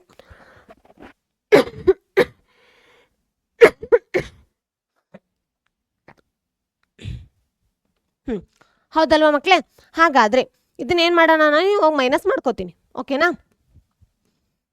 ಪ್ಲಸ್ 34 ಎಕ್ಸ್ ಆಮೇಲೆ ಏನಾಗುತ್ತೆ 480ರಲ್ಲಿ ಏನು ಮಾಡಬೇಕಂತೆ ನಾವು? 285ನ ತೆಗಿಬೇಕಂತೆ. ಓಕೆನಾ? ಹಾಗಾದರೆ ಏನಾಗುತ್ತೆ? 8ರಲ್ಲಿ 9 ಹೋಯ್ತು ಅಂದರೆ 9 ಆಗುತ್ತೆ. ಇದು 1 ಆಗುತ್ತೆ. 195 ಮೈನಸ್ 195 ಇಸ್ ಈಕ್ವಲ್ ಟು 0 ಅಂತ ಹೇಳ್ಬೋದು. ಈ ಥರ ರಫ್ ವರ್ಕ್ನೆಲ್ಲ ನಿಮಗೆ ಸೈಡಲ್ಲಿ ಸ್ಪೇಸ್ ಒಂದು ಕಾಲಮ್ನ ನೀವೇ ಸ್ಕೇಲ್ ಮಾಡ್ಕೊಂಡು ಅಲ್ಲಿ ಮಾತ್ರ ಮಾಡ್ಕೊಳ್ಳಿ. ಎಲ್ಲಿ ಬೇಕಲ್ಲಿ ಕಚಾಪಿಚ್ಚಿ ಅಂತ ಮಾಡೋಕ್ಕೆ ಹೋಗಬೇಡಿ. ಓಕೆನಾ? ನಿಮ್ಮ ಎಕ್ಸಾಮ್ ಪೇಪರಲ್ಲಿ ಹೇಳ್ತಾ ಇದ್ದೀನಿ ಮಕ್ಕಳೇ. ಓಕೆನಾ? ನಿಮ್ಮ ರಫ್ ಶೀಟಲ್ಲಿ ಮಾಡಬೇಕಾದ್ರೆ ಅದನ್ನು ಪ್ರಾಕ್ಟೀಸ್ ಮಾಡಿದ್ರೆ ನೀವು ಎಕ್ಸಾಮಲ್ಲಿ ಕೂಡ ಅದೇ ನೀಟಾಗಿ ಬರಿಬೋದು. ಫೈನ್. ಹಾಗಿದ್ರೆ ಓಕೆನಾ? 195ನ ನಾವೇನು ಮಾಡಬೇಕು ಇವಾಗ? 34 ಬರೋ ಹಾಗೆ ನಾವೇನು ಮಾಡಬೇಕು ಅಂದರೆ ಸಮೀಕರಣ ಮಾಡ್ಕೋಬೇಕು. ಹೆಂಗೆ ಮಾಡೋದಪ್ಪ? 195 ಇಂಟು ಎಕ್ಸ್ ಸ್ಕ್ವೇರ್ ಅಂತಂದರೆ ಏನಾಗುತ್ತೆ? X square minus into plus ಅಂದರೆ ಮೈನಸ್ ಅಂತ ಆಗುತ್ತೆ. ಹೌದಲ್ವಾ? ಹಾಗಾದರೆ ನಾವು ಇವಾಗ ಏನು ಮಾಡಬೇಕು? 195ರ ಸಮೀಕರಣವನ್ನು ಕಂಡುಹಿಡಬೇಕು. ಇವಾಗ ಏನು ಮಾಡೋಣ? ನಾನು 195 ನಾವು ಇವಾಗ ಏನು ಮಾಡ್ಬೋದು ಹೇಳಿ ಮಕ್ಕಳೇ? 195 ಅಂದರೆ ಯಾವ ಮಗ್ಗಿಲಿ ಹೋಗ್ಬೋದು ನಿಮಗೆ ಈಸಿಯಾಗಿ? ಫಸ್ಟ್ ನಿಮ್ಗೆ ಗೊತ್ತಾಗ್ಬಿಡುತ್ತೆ 5ರ ಮಗ್ಗಿಲಿ ಹೋಗ್ಬೋದು. ಹೌದಾ? ಹಾಗಾದರೆ 5ರಿಂದ ತೊಗೋತೀನಿ ನಾನು. ಏನಾಗುತ್ತಪ್ಪ? 5 3 15 ಅಂತ ಬರುತ್ತೆ. 4 ಉಳಿತು 5 9 30 ಸಾರಿ 5 9 45. ಹೌದಲ್ವಾ? 39 ಮೈನಸ್ 5 ಮಾಡಿದ್ರೆ ನಮಗೆ 34 ಬರೋ ಚಾನ್ಸಸ್ ಇದೆ ಅಲ್ವಾ ಮಕ್ಕಳೇ? ಹಾಗಾದರೆ ಅದನ್ನೇ ತೊಗೊಳ್ಳೋಣ. ಓಕೆ, ನಾ ಇಲ್ಲೇನು ಮಾಡ್ತೀನಿ? ಒಂದು ಕಡೆ 5 ಇನ್ನೊಂದು ಕಡೆ 39 ಅಂತ ಬರೀತೀನಿ. ಈ ಕಡೆನೇ ಎಕ್ಸ್ ಈ ಕಡೆನೇ ಎಕ್ಸ್ ಒಂದೊಂದನ್ನು ಡಿವೈಡ್ ಮಾಡುತ್ತೆ. ಹೌದಲ್ವಾ? ಮಧ್ಯ ಸಂಖ್ಯೆ ಏನಿದೆಯಲ್ಲ ಅದರ ಚಿಹ್ನೆನ ನಾವೇನು ಮಾಡಬೇಕು? ದೊಡ್ಡ ಸಂಖ್ಯೆ ಬರ್ಕೋಬೇಕಂತ ಹೇಳಿದೆ. ಸೊ ಇದು ಪ್ಲಸ್ ಆಗುತ್ತೆ. Plus into minus is equal to minus ಅಂತ ಆಗುತ್ತೆ. ಹೌದಲ್ವಾ? ಇಲ್ಲಿ ನೋಡಿ ಎಕ್ಸ್ ಸ್ಕ್ವೇರ್ ಪ್ಲಸ್ ಏನಾಗುತ್ತೆ ಇಲ್ಲಿ 5 ಇದೆಯಲ್ಲ. ಓಕೆ, ಮೈನಸ್ ತೊಗೊಳ್ಳೋಣ. ಮೈನಸ್ 5x ಇದೆಯಲ್ಲ ಅದೇ. ನೆಕ್ಸ್ಟ್ ಇನ್ನೊಂದು ಏನಾಗುತ್ತೆ ಮಕ್ಕಳೇ? Plus 39x minus 195 is equal to 0 ಅಂತ ಆಗುತ್ತೆ. ಹೌದಲ್ವಾ? ಇದರಲ್ಲಿ ಏನು ಮಾಡ್ತೀನಿ? ಎಕ್ಸ್ನ ಕಾಮನ್ ಆಗಿ ತೊಗೋತೀನಿ. ಎಕ್ಸ್ ಮೈನಸ್ 5 ಅಂತ ತೊಗೋತೀನಿ. ಅದರಲ್ಲೂ ಕೂಡ ನಾವೇನು ಮಾಡ್ಬೋದು ಹೇಳಿ? 39ನ ಹೊರಗಡೆ ತೊಗೊಂಡ್ರೆ ಆಬ್ವಿಯಸ್ 39 ಇಂಟು 5 ಮಾಡಿದಾಗಲೇ ನಾವು 195 ಬಂದಿತ್ತು. ಹಾಗಾಗಿ ನಾನು ಏನು ಮಾಡ್ತೀನಿ ಅಂದರೆ 39ನ ಹೊರಗಡೆ ತೊಗೋತೀನಿ. ಅವಾಗೇನಾಗುತ್ತೆ? ಎಕ್ಸ್ ಮೈನಸ್ 5 ಒಳಗಡೆ ಉಳಿಯುತ್ತೆ ಇಸ್ ಈಕ್ವಲ್ ಟು 0. ಹೌದಲ್ವಾ? ಹಾಗಾದರೆ ಎಕ್ಸ್ ಮೈನಸ್ 5 ಈ ಕಡೆ ಎಕ್ಸ್ ಪ್ಲಸ್ 39. ಸೊ ಹಾಗಾದರೆ ಎಕ್ಸ್ನ ಬೆಲೆ ಏನು ಬರುತ್ತೆ? ಒಂದು ಕಡೆ 5 ಬಂದರೆ ಎಕ್ಸ್ನ ಬೆಲೆ ಇನ್ನೊಂದು ಕಡೆ ಮೈನಸ್ 39 ಅಂತ ಬರುತ್ತೆ. ಹೌದಲ್ವಾ? ಹಾಗಾದರೆ ಯಾವುದೇ ಕಾರಣಕ್ಕೂ ವರ್ಷಗಳೇನಾಗಲೇ ನೆಗೆಟಿವ್ ಅಲ್ಲಿ ಬರೋಕ್ಕೆ ಚಾನ್ಸಸ್ ಇಲ್ಲ. ಅಂದರೆ ಋಣಾತ್ಮಕದಲ್ಲಿ ಬರಲ್ಲ, ಯಾವಾಗಲೂ ಧನಾತ್ಮಕದಲ್ಲೇ ಬರುತ್ತೆ. ಸೊ ಹಾಗಾಗಿ ಏನು ಹೇಳ್ಬೋದು? 5 ವರ್ಷಗಳ ನಂತರ ಎರಡೂ ವಿದ್ಯಾರ್ಥಿಗಳ ವಯಸ್ಸು ಗುಣಾಕಾರ ಮಾಡಿದ ನಮಗೇನಾಗುತ್ತೆ? 480 ಬರುತ್ತೆ ಅಂತ. ಬೇಕಿದ್ರೆ ನೀವು ಕ್ರಾಸ್ ಚೆಕ್ ಮಾಡ್ತೀನಿ ಅಂದರೆ 19 ಪ್ಲಸ್ 5 ಮಾಡಿ, ನೆಕ್ಸ್ಟು 15 ಪ್ಲಸ್ 5 ಮಾಡಿ. ಹೌದಾ? 24 ಬರುತ್ತೆ, ಇಲ್ಲಿ 20 ಬರುತ್ತೆ. ಎರಡನ್ನೂ ಗುಣಾಕಾರ ಮಾಡಿದಾಗ ನಿಮ್ಗೆ ಆಬ್ವಿಯಸ್ ಏನಾಗುತ್ತೆ? 480 ಬರುತ್ತೆ. 24 48 48 ಇನ್ನೊಂದು 0 ಆ್ಯಡ್ ಮಾಡಿದ್ರೆ 480. ಹೌದಲ್ವಾ ಮಕ್ಕಳೇ? ನೋಡಿ ಎಷ್ಟು ಈಸಿಯಾಗಿದೆ ಅಂತ. ಅರ್ಥ ಆಗ್ತಿದೆ ಅಲ್ವಾ ಮಕ್ಕಳೇ ನಿಮಗೆ? ಹೌದಲ್ವಾ? Very very easy. ಹೌದಲ್ವಾ? ಕಾನ್ಸೆಪ್ಟ್ ಕ್ಲಿಯರ್ ಆಗ್ತಿದೆ ಅಲ್ಲ ಮಕ್ಕಳೇ? ಫೈನ್. ಇಲ್ಲಿ ನೀಟಾಗಿ ಸಾಲ್ವ್ ಮಾಡಿ ಹಾಕಿದ್ದೀನಿ, ನಿಮಗೆ ನೋಡ್ಕೊಳ್ಳಿ ಒಂದ್ಸತಿ. 5 ವರ್ಷಗಳ ನಂತರ ಅವರ ವಯಸ್ಸುಗಳ ಗುಣಲಬ್ಧವು 480 ಆಗಿರುತ್ತದೆ ಅಂತ ಹೇಳ್ಬೋದು. ಹೌದಲ್ವಾ ಮಕ್ಕಳೇ? ಅರ್ಥ ಆಗ್ತಿದೆ ಅಲ್ವಾ? ಹಾಗಾದ್ರೆ ನೆಕ್ಸ್ಟ್ ಪ್ರಶ್ನೆಗೆ ಹೋಗೋಣವಾ? ಫೈನ್. ತಾಯಿಯ ವಯಸ್ಸು ಆಕೆಯ ಮಗನ ವಯಸ್ಸಿನ ವರ್ಗದ 2ರಷ್ಟಿದೆ. ಇಲ್ಲಿ ನೋಡಿ ಮಕ್ಕಳೇ, ಎಲ್ಲ ಪ್ರಶ್ನೆನೂ ಸಾಲ್ವ್ ಮಾಡಲ್ಲ, ಜಸ್ಟ್ ಏನು ಮಾಡ್ತಿದ್ದೀನಿ, ನಿಮ್ಗೊಂದೊಂದೊಂದೊಂದು ಕ್ವಶನ್ ಕಂಪ್ಲೀಟಾಗಿ ಸಾಲ್ವ್ ಮಾಡಿ ಇನ್ನೊಂದ್ರದಕ್ಕೆ ಐಡಿಯಾ ಕೊಡ್ತೀನಿ. ಲಾಸ್ಟಿಗೆ ಹೆಂಗಿದ್ರು ಸೊಲ್ಯೂಷನ್ ಆ್ಯಡ್ ಮಾಡಿರ್ತೀನಲ್ಲ, ಅಲ್ಲಿ ನೀವು ಚೆಕ್ ಮಾಡ್ಕೋಬೋದು. ಓಕೆನಾ? ಫೈನ್. ಹಾಂ, 8 ವರ್ಷಗಳ ನಂತರ ತಾಯಿಯ ವಯಸ್ಸು ಮಗನ ವಯಸ್ಸಿನ 3ಕ್ಕಿಂತ 4 ವರ್ಷ ಹೆಚ್ಚಾಗಿರುತ್ತದೆ. ಅವರ ಪ್ರಸ್ತುತ ವಯಸ್ಸನ್ನು ಕಂಡುಹಿಡಿಯಿರಿ ಅಂತ ಹೇಳಿದ್ದಾರೆ. ಹಾಗಾದರೆ ಇಲ್ಲೇನು ಮಾಡಿದ್ದಾರೆ ಹೇಳಿ? ತಾಯಿಯ ವಯಸ್ಸು ಎಷ್ಟಿರ್ಬೋದು ಮಕ್ಕಳೇ? ಎಕ್ಸ್ ಅಂತ ತಗೊಳ್ಳೋಣ. ಅವ್ರು ಹೇಳಿಲ್ಲ, ಹೌದಲ್ವಾ? ಇದು ತಾಯಿಯ ವಯಸ್ಸು. ಹಾಗಾದ್ರೆ ಆಕೆಯ ಮಗನ ವಯಸ್ಸಿನ ವರ್ಗದ 2ರಷ್ಟಿದೆ ಅಂತ ಹೇಳಿದ್ದಾರೆ. ಹಾಗಂದ್ರೆ ಎಕ್ಸಾಂಪಲ್, ಮಗನ ವಯಸ್ಸು ವರ್ಗದ 2ರಷ್ಟಿದೆ. ಎಕ್ಸಾಂಪಲ್ ಈಗ ಏನಾಗುತ್ತೆ, y = ಅಂತ ತಗೊಂಡ್ರೆ 2x ವರ್ಗ ಅಂತ ಹೇಳ್ಬೋದು ನಾವು. ಅರ್ಥ ಆಗ್ತಿದೆ ಅಲ್ಲ ಮಕ್ಕಳೇ? ಅಂದರೆ ತಾಯಿಯ ವಯಸ್ಸಿಗಿಂತ ವರ್ಗದ 2ರಷ್ಟಿದೆ ಅಂತ ಹೇಳ್ತಾ ಇದ್ದಾರೆ. ಅರ್ಥ ಆಯ್ತಲ್ವಾ? ಹಾಗಾದರೆ 8 ವರ್ಷಗಳ ನಂತರ, ಹಾಗಾದರೆ 8 ವರ್ಷದ ನಂತರ ಅಂದರೆ ಏನಾಗುತ್ತೆ? ತಾಯಿಯ ವಯಸ್ಸು ಕೂಡ +8 ಅಂತ ಆಗಿರುತ್ತೆ, ಇದು ಕೂಡ ಏನಾಗುತ್ತೆ +8 ಅಂತ ಆಗಿರುತ್ತೆ. ಹೌದಲ್ವಾ? ತಾಯಿಯ ವಯಸ್ಸು ಮಗನ ವಯಸ್ಸಿಗಿಂತ 3ರಷ್ಟಿದೆ ಅಂತ ಹೇಳಿದ್ದಾರೆ. 8 ವರ್ಷ ಆದಮೇಲೆ ತಾಯಿ ವಯಸ್ಸು ಏನಾಗಿದೆ ಅಂದರೆ ಮಗನ ವಯಸ್ಸಿಗಿಂತ 3ರಷ್ಟಾಗಿದೆ ಅಂತೆ. ಓಕೆ, 3ರಷ್ಟಕ್ಕಿಂತ 4 ಹೆಚ್ಚಾಗಿದೆ ಅಂತ ಹೇಳಿದ್ದಾರೆ. ಹಾಗಾದರೆ ಇವಾಗ ಪ್ರೆಸೆಂಟ್ ಅವರಿಬ್ಬರ ತಾಯಿಯ ಮತ್ತು ಮಗನ ವಯಸ್ಸು ಎಷ್ಟು ಅಂತ ಹೇಳ್ತಾ ಇದ್ದಾರೆ. ಹೌದಲ್ವಾ ಮಕ್ಕಳೇ? ಹಾಗಾದರೆ ನಾವೇನು ಮಾಡ್ಬೋದು ಹೇಳಿ? ಇವಾಗ ತಾಯಿಯ ವಯಸ್ಸನ್ನ ನಾನು ಏನು ಮಾಡ್ತೀನಿ, ಎಕ್ಸ್ ಅಂತ ತಗೋತೀನಿ. ಅದೇ ರೀತಿ ಮಗನ ವಯಸ್ಸನ್ನ ನಾವೇನು ಮಾಡ್ಬೋದು, 2y² ಅಂತ ತಗೋತೀನಿ. ನಿಮ್ಗೆ ಯಾವ ರೀತಿ ಬೇಕು ಆ ರೀತಿನೇ ತಗೊಳ್ಳಿ. ನೀವು ಬೇಕಿದ್ರೆ ಈ ಜಾಗದಲ್ಲಿ ಎಕ್ಸ್ ತೊಗೊಂಡು ಈ ಜಾಗದಲ್ಲಿ y ತೊಗೊಳ್ಳಿ, ಯಾವುದಾದ್ರೂ ಒಂದೇನೆ. ಓಕೆನಾ? ಅವಾಗ ಏನು ಮಾಡೋದು, 8 ವರ್ಷದ ನಂತರ ನಾನು ಹೇಳಿದ್ನಲ್ಲ x + 8, ಅವಾಗ ಮಾಡಿದಾಗ ನಿಮಗೆ ಇಲ್ಲಿ 3ರಷ್ಟು ಆಗಿದೆ ಅನ್ನೋದಕ್ಕೆ ನಾವೇನು ಮಾಡಿದ್ವಿ, × 3 ಅಂತ ಮಾಡಿದ್ದಾರೆ. ಹೌದಲ್ವಾ? ಹಾಗಾದರೆ × 3 ಮಾಡಿದಾಗ ಏನಾಗುತ್ತೆ ಮಕ್ಕಳೇ? ಟೋಟಲಾಗಿ ಸಾಲ್ವ್ ಮಾಡ್ಕೊಳ್ಳಿ. 2y² + 8 = 3x + 2 8 ಅಂತ ಆಗುತ್ತೆ. ಅಂದರೆ 8 ವರ್ಷಗಳ ನಂತರ 3 ಪಟ್ಟು ಜಾಸ್ತಿ ಆಗಿದ್ದಕ್ಕೆ ನಾವೇನು ಮಾಡಿದ್ವಿ, × 3 ಅಂತ ಮಾಡಿಕೊಂಡು ಇಲ್ಲೇನು ಮಾಡಿದಾರೆ ಅಂದರೆ x ಟರ್ಮಲ್ಲಿ ಇಟ್ಕೊಂಡಿಲ್ಲ, y ಟರ್ಮಲ್ಲಿ ಇಟ್ಕೊಂಡಿದ್ವಿ. ಅರ್ಥ ಆಗ್ತಿದೆಯಲ್ಲ ಮಕ್ಕಳೇ? ಲಾಸ್ಟಿಗೆ ಏನು ಮಾಡ್ಬೋದು ಹೇಳಿದಿನ, ವರ್ಗ ಸಮೀಕರಣಗಳ ಮುಖಾಂತರ ನಾವೇನು ಮಾಡ್ಬೋದು, ಫ್ರ್ಯಾಕ್ಷನ್ಸ್ನ ತಕ್ಕೊಂಡು ಲಾಸ್ಟಿಗೆ ಏನು ಮಾಡ್ಬೋದು, ಬರುವಂಥ ಉತ್ತರ ಏನಾಗಿರುತ್ತೆ ಅಂದರೆ y = 4 ಮತ್ತು y = -5/2 ಅಂತ ಬರುತ್ತೆ. ಯಾವುದೇ ಕಾರಣಕ್ಕೂ ವಯಸ್ಸು ಏನಾಗಿರಲ್ಲ ಅಂದ್ರೆ ಮೈನಸಲ್ಲಿ ಇರಲ್ಲ. ಸೊ ನಾವೇನು ಮಾಡ್ಬೋದು, y = 4 ಅಂತ ಹೇಳ್ಬೋದು. ಹೌದಲ್ವಾ? ಹಾಗಾದರೆ ಮಗನ ಪ್ರಸ್ತುತ ವಯಸ್ಸು 4 ವರ್ಷಗಳಿವೆ ಅಂತ ಹೇಳ್ತೀನಿ. ಹಾಗಾದರೆ ತಾಯಿಯ ವಯಸ್ಸು ಏನಾಗಿರುತ್ತೆ ಹೇಳಿ, ಮಗನ ವರ್ಗದ 2ರಷ್ಟಿದೆ ಅಂತ ಹೇಳಿದ್ರಲ್ವ? ಹಾಗಾದರೆ 4 ಅಂದರೆ ಏನಾಗುತ್ತೆ ಮಕ್ಕಳೇ, 4ರ ವರ್ಗ ಎಷ್ಟಾಗುತ್ತೆ, 16. ಹೌದಲ್ವ? 16 × 2 ಅಂತ ಮಾಡ್ಬೇಕು. ಯಾಕೆ, 2ರಷ್ಟಿದೆ ಅಂತ ಹೇಳಿದ್ರು. ಹೌದಲ್ವ? ಹಾಗಾದರೆ ಏನಾಗುತ್ತೆ, 16 2 ಏನಾಗುತ್ತೆ, 32 ವರ್ಷ ಅಂತ ಆಗುತ್ತೆ. ಇಲ್ಲಿದೆ ನೋಡಿ, 32 ವರ್ಷಗಳು ಅಂತ ಹೇಳ್ಬೋದು ನಾವು. ಮೇ ಬಿ ಇಲ್ಲಿ ಕಾಣಿಸ್ತಾ ಇಲ್ಲ ಅನ್ಸುತ್ತೆ, ಬೇಕಿದ್ರೆ ಇಲ್ಲಿ ಇದಿಷ್ಟು ಸಾಕು ನಿಮಗೆ ನೋಡ್ಕೊಳ್ಳೋಕ್ಕೆ. ಹೌದಲ್ವ ಮಕ್ಕಳೇ? ನೋಡಿ ಎಷ್ಟು ಈಸಿ ಆಗಿದೆ ಅಂತ. ಅರ್ಥ ಆಗ್ತಿದೆ ಅಲ್ಲ ಮಕ್ಕಳೇ? Very very simple. ನೀವು ಜಸ್ಟ್ ಕಾನ್ಸೆಪ್ಟ್ನ ಅರ್ಥ ಮಾಡ್ಕೊಂಡು ಏನು ಮಾಡಿ ಅಂದರೆ ಸಾಲ್ವ್ ಮಾಡಿ. ಓಕೆನಾ? ನೆಕ್ಸ್ಟ್ ಪ್ರಶ್ನೆಗೆ ಹೋಗೋಣವಾ? ಫೈನ್. ರೈಲು ಒಂದು ನಿರ್ದಿಷ್ಟ ವೇಗದಲ್ಲಿ 480 ಕಿಲೋಮೀಟರ್ ದೂರವನ್ನು ಕ್ರಮಿಸುತ್ತದೆ. ಓಕೆನಾ? ವೇಗವು ಗಂಟೆಗೆ 10 ಕಿಲೋಮೀಟರ್ ಹೆಚ್ಚಾಗಿದ್ದರೆ ಅದೇ ಪ್ರಯಾಣಕ್ಕೆ 4 ಗಂಟೆ ಕಡಿಮೆ ಸಮಯವನ್ನು ಹಿಡಿಯುತ್ತದೆ. ರೈಲಿನ ವೇಗವನ್ನು ಕಂಡುಹಿಡಿಯಿರಿ ಅಂತ ಹೇಳಿದ್ದಾರೆ. ಎಲ್ಲರಿಗೂ ಹೇಳ್ತೀನಿ, ರೈಲಿನ ಪ್ರಶ್ನೆ ಅಂದರೆ ತುಂಬ ಟಫ್ ಅಂತೀರ ಎಲ್ಲರೂ. ವೆರಿ ವೆರಿ ಈಸಿ ಮಕ್ಕಳೇ. ನೋಡಿ ಎಷ್ಟು ಈಸಿಯಾಗಿ ಹೇಳ್ತೀನಿ ಇವಾಗ. ರೈಲು ಒಂದು ನಿರ್ದಿಷ್ಟ ವೇಗದಲ್ಲಿ 480 ಕಿಲೋಮೀಟರ್ ದೂರವನ್ನು ಕ್ರಮಿಸುತ್ತದೆ ಅಂತ ಹೇಳಿದ್ದಾರೆ. ಹೌದಲ್ವಾ? ಹಾಗಾದರೆ ನಿಮಗೆ ಗೊತ್ತು ಮಕ್ಕಳೇ, ಸ್ಪೀಡ್ ಫಾರ್ಮುಲಾ ಗೊತ್ತಲ್ವಾ? ವೇಗ, ಹೌದಲ್ವಾ? ವೇಗ ಇಂಟು ಟೈಮ್ ಅಂತಂದ ನಾವೇನು ಮಾಡ್ಬೋದು, ಡಿಸ್ಟೆನ್ಸ್ನ ಫಾಲೋ ಮಾಡ್ಬೋದು. ಹೌದಲ್ವಾ? ಹಾಗಿದ್ರೆ ನಮಗೆ ಇವಾಗ ಏನದು, 1 ಗಂಟೆಗೆ ಅವ್ರು ಏನು ಮಾಡ್ತಾ ಇದ್ದಾರೆ ಅಂದರೆ, ಇಲ್ಲಿ ಅಕಸ್ಮಾತ್ ನಾನು ವೇಗನ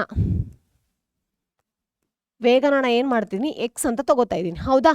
ದೂರ ಎಷ್ಟು ಹೇಳಿದ್ದಾರೆ ಅವರು, 480 ಕಿಲೋಮೀಟರ್ ಅಂತ ಹೇಳಿದ್ದಾರೆ. ಸೊ ಹೌದಾ? ಸಮಯ ನಾನು ಏನು ಮಾಡ್ತೀನಿ, ಸಿಂಪಲ್ ಹಾಗೆ ಇಟ್ಕೋತಾ ಇದ್ದೀನಿ. ಓಕೆನಾ? ಹಾಗಾದರೆ ಇಷ್ಟು ಸಮಯ ಚಲಿಸಬೇಕಾಗಿತ್ತು ಅಂದರೆ ಅವ್ರು ಏನು ಮಾಡಬೇಕು, 480 ಕಿಲೋಮೀಟರ್ ಡಿವೈಡೆಡ್ ಬೈ ಎಕ್ಸ್ ಅಂತ ಮಾಡಬೇಕು. ಯಾಕಂದರೆ ವೇಗ, ಹೌದಲ್ವಾ? ದೂರ ಡಿವೈಡೆಡ್ ಬೈ ವೇಗ ಮಾಡಿದಾಗ ನಾವೇನು ಮಾಡ್ಬೋದು ಅಂದರೆ ಸಮಯನ ಕಂಡುಹಿಡಿಬೋದು. ಹೌದಾ? ಅದೇ ರೀತಿ ವೇಗವು ಗಂಟೆಗೆ 10 ಕಿಲೋಮೀಟರ್ ಜಾಸ್ತಿ ಆಗ್ತಿದೆ. ಪ್ರತಿ ಒಂದು ವೇಗಕ್ಕೆ ಏನಾಗ್ತಿದೆ ಅಂತಂದರೆ 10 ಕಿಲೋಮೀಟರ್ ಜಾಸ್ತಿ ಆಗ್ತಿದೆ. ಹಾಗಾದರೆ ಏನಾಗುತ್ತೆ ಮಕ್ಕಳೇ, 480 ಡಿವೈಡೆಡ್ ಬೈ x+10 ಅಂತ ಹೇಳ್ಬೋದು ನಾವು. ಹೌದಲ್ವಾ? ಹಾಗಾದರೆ ಹೆಚ್ಚಾಗಿದ್ದರೆ ಅದೇ ಪ್ರಯಾಣಕ್ಕೆ 4 ಗಂಟೆ ಕಡಿಮೆ ಸಮಯವನ್ನು ಹಿಡಿಯುತ್ತಿದೆ ಅಂತ ಹೇಳ್ತಾ ಇದ್ದಾರೆ. ಹಾಗಾದರೆ ಈ ರೀತಿ ಪ್ರಯಾಣ ಮಾಡಿದಾಗ ಏನಾಗುತ್ತೆ ಅಂದರೆ 4 ಗಂಟೆ ಏನಾಗ್ತಿದೆ, ಕಡಿಮೆ ಸಮಯವನ್ನು ಹಿಡಿಯುತ್ತಿದೆ ಅಂತೆ. ಹಾಗಾದರೆ ರೈಲಿನ ವೇಗವನ್ನು ಕಂಡುಹಿಡಿಯಿರಿ ಅಂತ ಹೇಳಿದ್ದಾರೆ. ಹೌದಲ್ವಾ? ಎಷ್ಟು ಈಸಿ ಅಲ್ವಾ ಮಕ್ಕಳೇ? 1 ಸೆಕೆಂಡ್.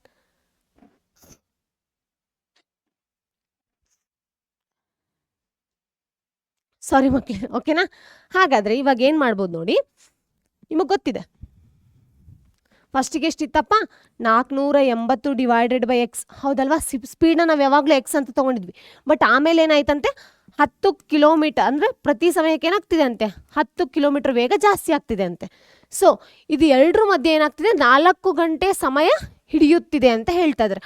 ಹಾಗಾದರೆ ನಾವೇನು ಮಾಡ್ಬೋದು ಹೇಳಿ, 480 by X minus 480 divided by x+10 = 4 ಅಂತ ಹೇಳ್ಬೋದು. ಹೌದಲ್ವಾ? ಯಾಕಂದರೆ ಅದೇ ಪ್ರಯಾಣ, ಸೇಮ್ ಪ್ರಯಾಣ ಮಾಡೋಕ್ಕೇ 4 ಗಂಟೆ ಕಡಿಮೆ ಸಮಯ ಹಿಡಿತಾ ಇದೆ. ಅಂದರೆ ನಾವೇನು ಮಾಡ್ತೀವಿ, ಬೇಗ ರೀಚ್ ಆಗ್ತಾ ಇದ್ದೀವಿ.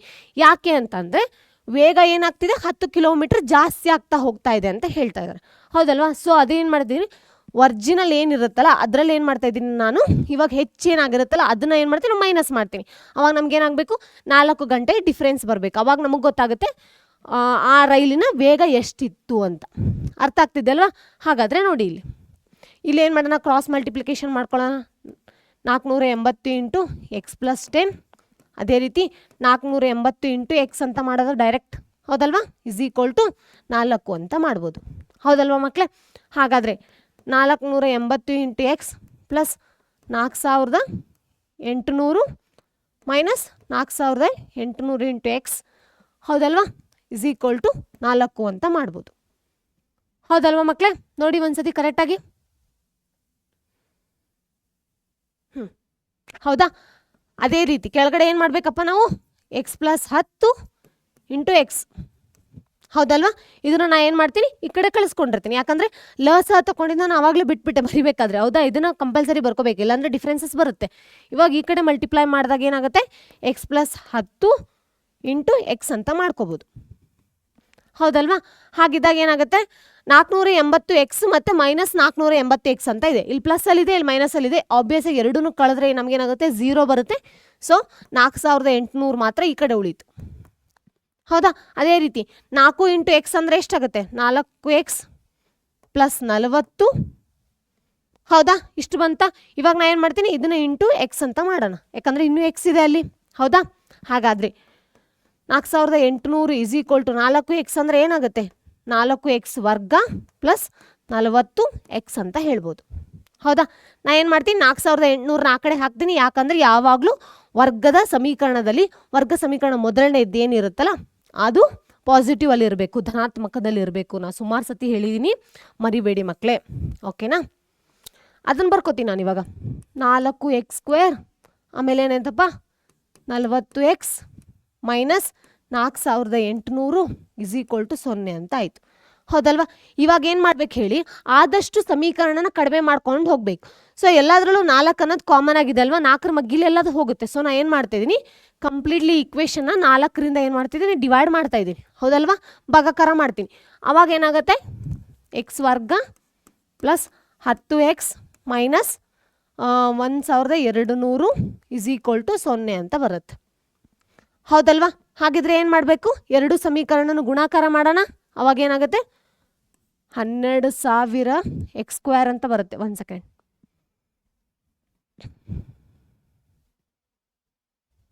ಇಲ್ಲಿ ಬರ್ಕೊಳ್ಳ, 12000 x² ಅಂತ ಆಗುತ್ತೆ. ಪ್ಲಸ್ ಇಂಟು ಮೈನಸ್ ಅಂದರೆ ಏನಾಗುತ್ತೆ, ಅಭ್ಯಾಸ ಮೈನಸ್ ಅಂತ ಬರುತ್ತೆ. ಹೌದಲ್ವಾ? ಇದನ್ನೇ ಯಾವ ಮಗ್ಗಿಲ್ ಮಾಡ್ಕೋಬೋದು ನೋಡಿ. ಅದರ ವ್ಯತ್ಯಾಸ 10 ಅಂದರೆ ವ್ಯತ್ಯಾಸ ಅಥವಾ ಮೊತ್ತ ಏನಾಗಿರಬೇಕು, 10 ಅಂತ ಬರಬೇಕು. ಹಾಗಾದರೆ 12ರ ಮಗ್ಗಿ ಯಾವುದ್ಯಾವ್ದ್ರಲ್ಲಿ ಬರುತ್ತಪ್ಪ, 4 3 ಅಂತ ಬರುತ್ತಾ.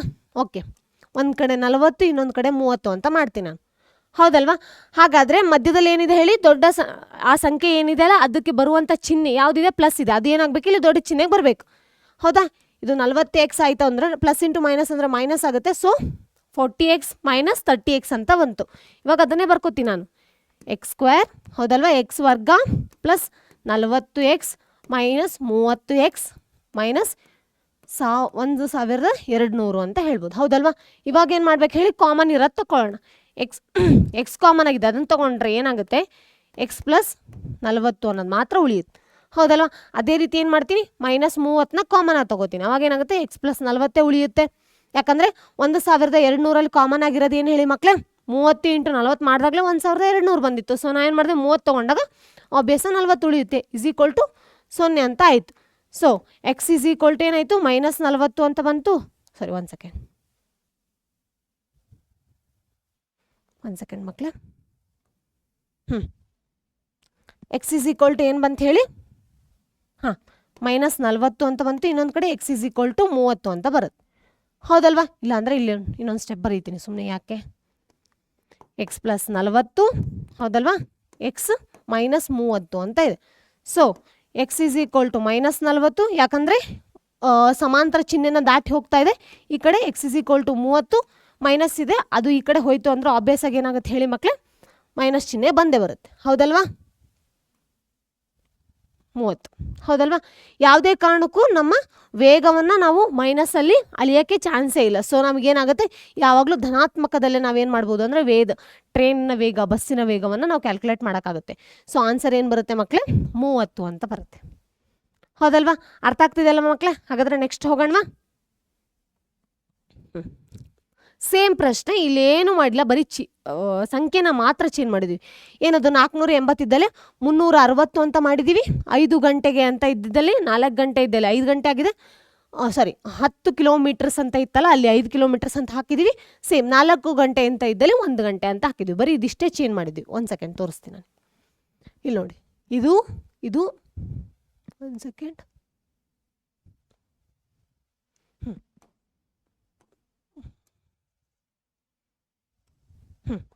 ಬರೀ ಇಲ್ಲಿ ನೋಡಿ, 360 ಅಂತ ಏನಿದೆಯಲ್ಲ, ಅಲ್ಲಿ ಲಾಸ್ಟ್ ಟೈಮ್ ಏನಿತ್ತು 480 ಅಂತ ಇತ್ತು. ಇಲ್ಲೇನಿದೆ 5 ಗಂಟೆ ಅಂತ ಇದೆಯಲ್ಲ, ಅಲ್ಲಿ ಲಾಸ್ಟ್ ಟೈಮ್ ಏನಿತ್ತು, ಸಾರಿ 5 ಕಿಲೋಮೀಟ್ರ್ ಅಂತ ಏನಿದೆಯಲ್ಲ, ಅಲ್ಲೇನಾಗಿತ್ತು ಅಂತಂದರೆ ಲಾಸ್ಟಿಗೆ 10 ಕಿಲೋಮೀಟ್ರ್ ಅಂತ ಇತ್ತು. ಇಲ್ಲಿ 1 ಗಂಟೆ ಅಂತ ಇರೋದ್ರಲ್ಲಿ ಲಾಸ್ಟ್ ಟೈಮ್ 4 ಗಂಟೆ ಅಂತ ಇತ್ತು ಹೌದಾ.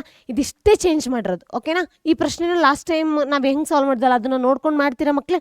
ಮಾಡಿ ಎಷ್ಟು ಆನ್ಸರ್ ಬರುತ್ತೆ ಅಂತ ಕಮೆಂಟ್ ಬಾಕ್ಸಲ್ಲಿ ನಂಗೆ ಇನ್ಫಾರ್ಮ್ ಮಾಡ್ತೀರಾ ಅಲ್ವಾ. ಹೌದಾ, ವೆರಿ ವೆರಿ ಈಸಿ, ತುಂಬ ಈಸಿ ಇದೆ ಮಕ್ಕಳ ಪ್ರಶ್ನೆ. ಈ ಥರ ಪ್ರಶ್ನೆನೇ ಕಂಪಲ್ಸರಿ ನಿಮ್ಮ ಬೋರ್ಡ್ ಎಕ್ಸಾಮು ಕೂಡ ಬಂದೇ ಬರುತ್ತೆ. ಹಾಗಾಗಿ ಹೇಳ್ತಾ ಇದ್ದೀನಿ, ಜಾಸ್ತಿ ಈ ಥರ ಪ್ರಶ್ನೆಗಳನ್ನು ಏನು ಮಾಡಿ ಅಂದರೆ ಸಾಲ್ವ್ ಮಾಡಿ ಓಕೆನಾ. ಯಾವುದೇ ಕಾರಣಕ್ಕೂ ಬಿಡಕ್ಕೆ ಹೋಗಬೇಡಿ ಓಕೆನಾ. ನೋಡಿ ಇಲ್ಲಿ ನಾನು ಲಾಸ್ಟಿಗೆ ಆನ್ಸರ್ ಕೂಡ ಮಾಡಿಬಿಟ್ಟು ಹಾಕಿದ್ದೀನಿ. ರೈಲಿನ ವೇಗ ಏನು ಬರುತ್ತೆ ಅಂದರೆ 40 ಕಿಲೋಮೀಟ್ರ್ ಪರ್ ಗಂಟೆ ಅಂತ ಬರುತ್ತೆ. ಸೊ ಚೆಕ್ ಮಾಡಿ ಹೇಳಿ ನೋಡೋಣ ಎಷ್ಟು ಬರುತ್ತೆ, ಎಷ್ಟು ಜನ ಕರೆಕ್ಟಾಗಿ ಬಂತು ಅಂತ ಓಕೆನಾ ಮಕ್ಕಳೇ. ಹಾಗಾದರೆ ನೆಕ್ಸ್ಟ್ ಪ್ರಶ್ನೆಗೆ ಹೋಗೋಣ. ಫೈನ್. ಎ ಮತ್ತು ಬಿ ಎಂಬ 2 ನಗರಗಳ ನಡುವಿನ ಅಂತರವು 132 ಕಿಲೋಮೀಟರ್ ಆಗಿದೆ.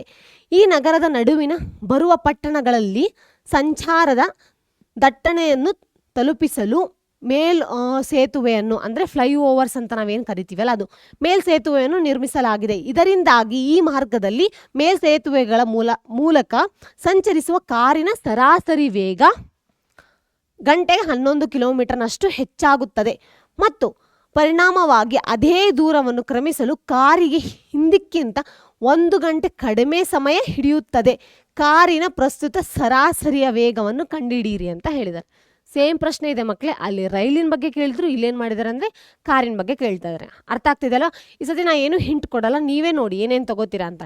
ಯಾಕಂದರೆ ನಾನು ಲಾಸ್ಟ್ ಟೈಮ್ ಏನು ಹೇಳಿದೆ ನಿಮಗೆ, ಇಲ್ಲಿ ಬರೀ ಚಿಹ್ನೆಗಳನ್ನು ಚೇಂಜ್ ಮಾಡಿದ್ದಾರೆ ಅಂತ ಹೇಳಿದ್ನಲ್ವ. ಇಲ್ಲಿ ಏನು ಮಾಡಬೇಕು ಅಂದರೆ 360 ಡಿವೈಡೆಡ್ ಬೈ ಎಕ್ಸ್ ಹೌದಾ. ಅದೇ ರೀತಿ 360 ಡಿವೈಡೆಡ್ ಬೈ ಎಕ್ಸ್ ಪ್ಲಸ್ 5 ಇದೆರಡೂ ಮಲ್ಟಿಪ್ಲೈ ಇಸ್ ಈಕ್ವಲ್ಸ್ ಟು 1 ಅಂತ ಮಾಡಿದ್ರೆ ನಿಮ್ಗೇನಾಗುತ್ತೆ, ಈಕ್ವೇಷನ್ ಸಿಗುತ್ತೆ.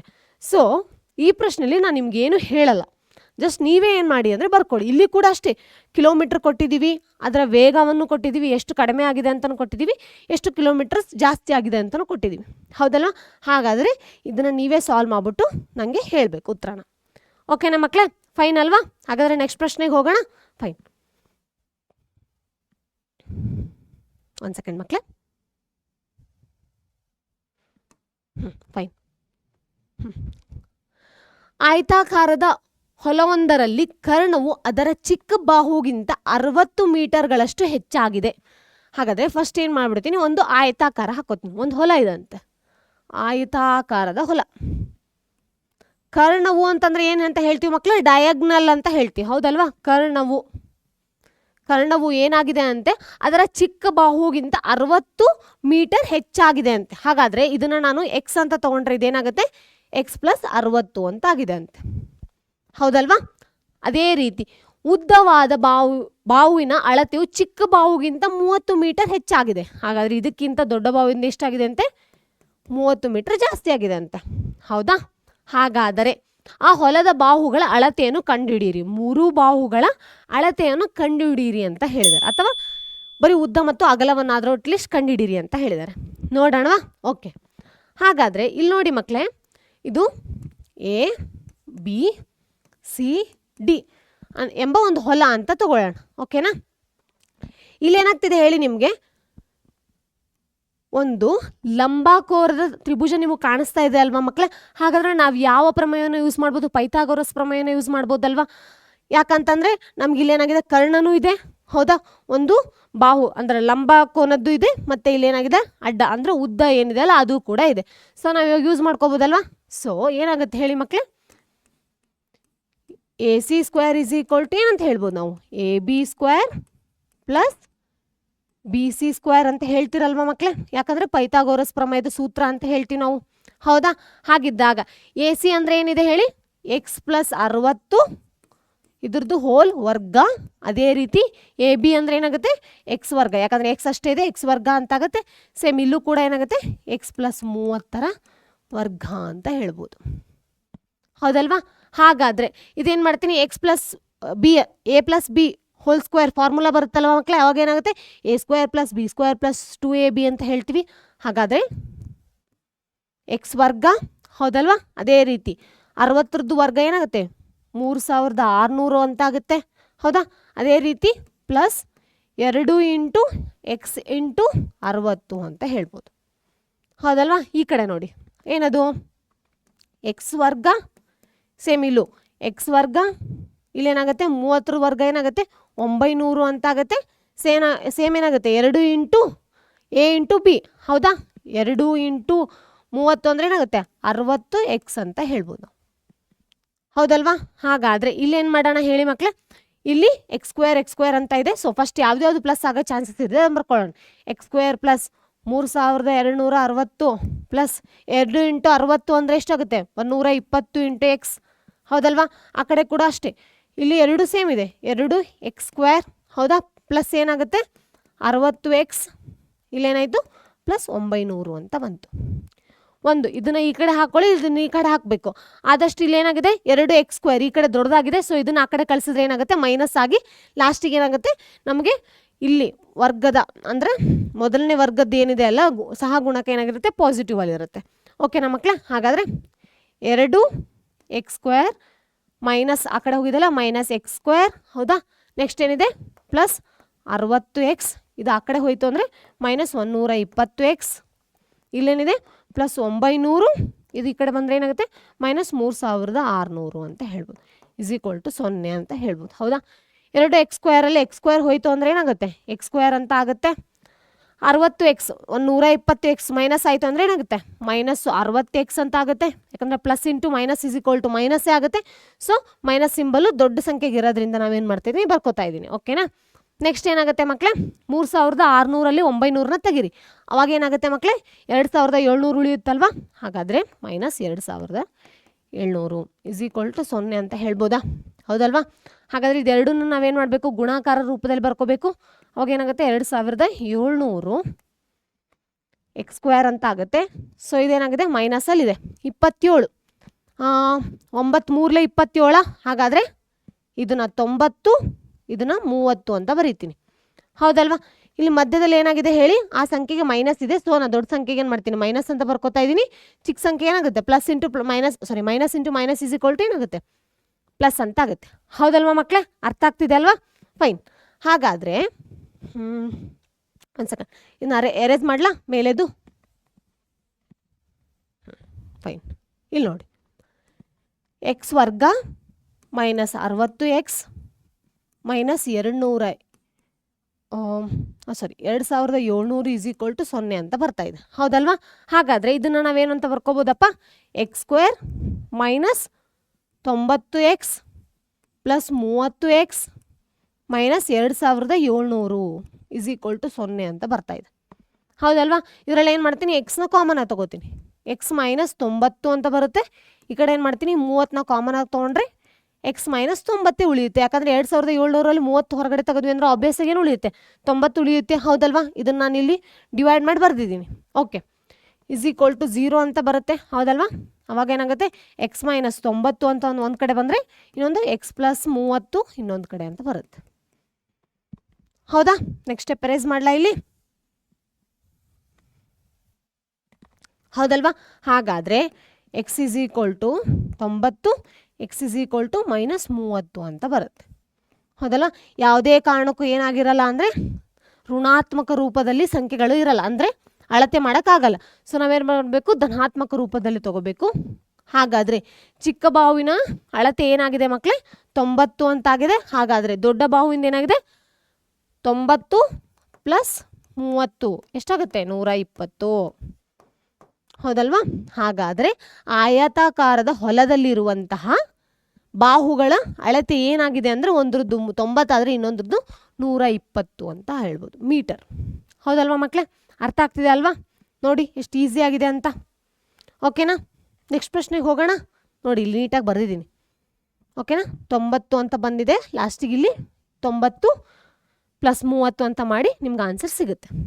ಓಕೆನಾ ಮಕ್ಕಳೇ? ಹಾಗಾದರೆ ನೆಕ್ಸ್ಟ್ ಪ್ರಶ್ನೆಗೆ ಹೋಗೋಣ. ಫೈನ್. ಒಬ್ಬ ವಿದ್ಯಾರ್ಥಿಯು 60 ರೂಪಾಯಿಗಳಿಗೆ ಕೆಲವು ಪುಸ್ತಕಗಳನ್ನು ಖರೀದಿಸಿದನು. ಅದೇ ಮೊತ್ತಕ್ಕೆ ಅವನು ಇನ್ನೂ 5 ಪುಸ್ತಕಗಳನ್ನು ಹೆಚ್ಚುವರಿಯಾಗಿ ಏನು ಮಾಡ್ತಾನೆ, ಖರೀದಿಸ್ತಾನಂತೆ. ಓಕೆನಾ? ಹಾಗಾದರೆ ಪ್ರತಿ ಪುಸ್ತಕದ ಬೆಲೆ 1 ರೂಪಾಯಿ ಕಡಿಮೆ ಆಗುತ್ತದೆ. ಹಾಗಾದರೆ ಅವನು ಖರೀದಿಸಿದ ಪುಸ್ತಕದ ಸಂಖ್ಯೆಗಳನ್ನು ಕಂಡುಹಿಡಿಯಿರಿ ಅಂತ ಹೇಳಿದ್ದಾರೆ. ಏನಪ್ಪ, ಸೇಮ್ ರೈಲಿಂದ ಏನು ಮಾಡ್ತಿದ್ರಲ್ಲ ಅದೇ ರೀತಿ. ಹೆಂಗಪ್ಪ, 60 ಪುಸ್ತಕಗಳನ್ನು ತೊಗೊಂಡಿದ್ದಂತೆ, ಏನು ಒಂದಿಷ್ಟು ಪುಸ್ತಕಗಳನ್ನು ಯೂಸ್ ಮಾಡಿ, ಆ ಪುಸ್ತಕದ ಬೆಲೆ ಗೊತ್ತಿಲ್ಲ, ಸೊ ಅದನ್ನೇನು ಮಾಡ್ತೀನಿ, ಎಕ್ಸ್ ಅಂತ ತೊಗೋತಾ ಇದ್ದೀನಿ, ಹೌದಲ್ವಾ? ನಿಮಗೆ ಈಗ ಎಕ್ಸಾಂಪಲ್ನ ಹೇಳ್ತೀನಿ. 120 ರೂಪಾಯಿ ಖರ್ಚು ಮಾಡಿದೆ, ನಾನು 20 ಪೆನ್ ತೊಗೊಂಡೆ ಅಂದರೆ ಹಿಂಗೆ ಬರೀತೀರಲ್ವ ನೀವು, 120 ಡಿವೈಡೆಡ್ ಬೈ 20 ಅಂತ ಮಾಡ್ತೀರಾ. ಅವಾಗ ಏನಾಗುತ್ತೆ, ಒಂದೊಂದು ಪೆನ್ನಿಗೆ 6 ರೂಪಾಯಿ ಬಿದ್ದಿದೆಯಪ್ಪ ಅನ್ನೋದು ಗೊತ್ತಾಗುತ್ತೆ, ಹೌದಲ್ವಾ? ಇವಾಗ ನಾನು ಕೂಡ ಅದೇ ರೂಪದಲ್ಲಿ ಬರ್ಕೋತಾ ಇದ್ದೀನಿ. ಟೋಟಲ್ ಏನು ಮಾಡ್ದೆ, 60 ರೂಪಾಯಿ ಕೊಟ್ಟು ಏನು ಮಾಡ್ದ ಅಂತೆ ಅವನು, ಇಷ್ಟು ಪುಸ್ತಕಗಳನ್ನು ತೊಗೊಂಡಂತೆ.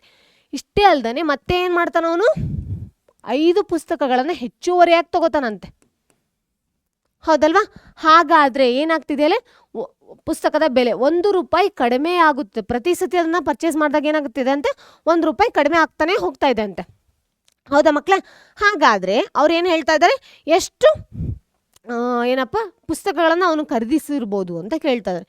Very very simple. ಏನಪ್ಪ, 60 by X minus 60 divided by X plus 5 ಏನಾಗುತ್ತೆ, ಅದು 1 ರೂಪಾಯಿ ಕಡಿಮೆ ಆಗ್ತಾನೆ ಹೋಗ್ತದೆ. ಅಲ್ಲೂ ಕೂಡ ರೈಲ್ದು ಏನು ಮಾಡಿದ್ವಿ, ವೇಗ ಫಸ್ಟ್ ವೇಗಕ್ಕಿಂತ ಅದೇನು ಮಾಡಿತು, 10 ಕಿಲೋಮೀಟ್ರ್ ಪರ್ ಅವರ್ ಏನಾಯಿತು, ಜಾಸ್ತಿ ಆಯಿತು, ಅದನ್ನು ಪ್ಲಸ್ 10 ಅಂತ ಮಾಡಿದ್ವಿ.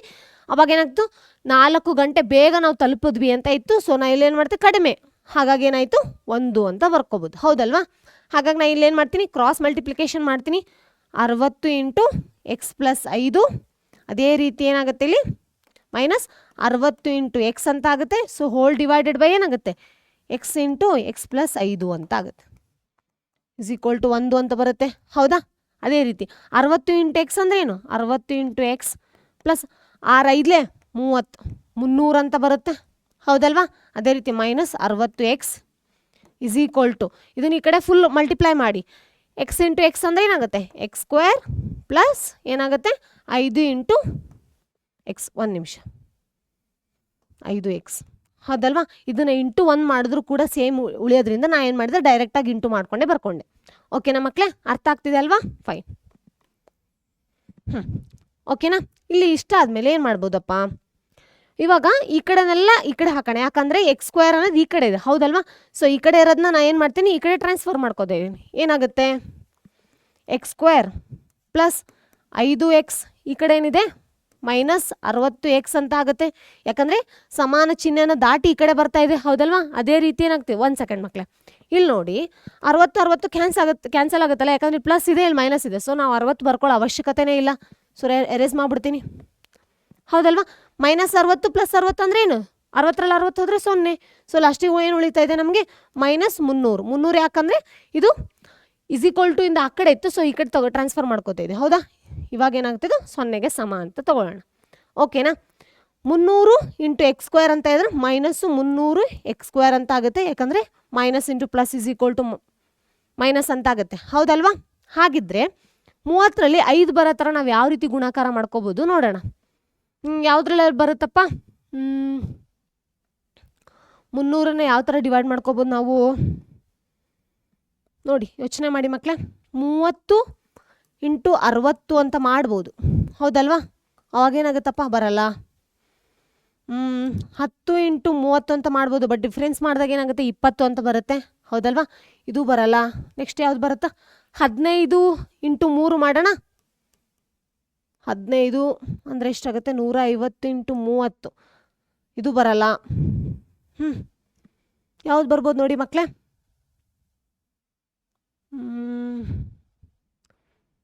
ಯೋಚನೆ ಮಾಡೋಣ 1 ಸೆಕೆಂಡ್.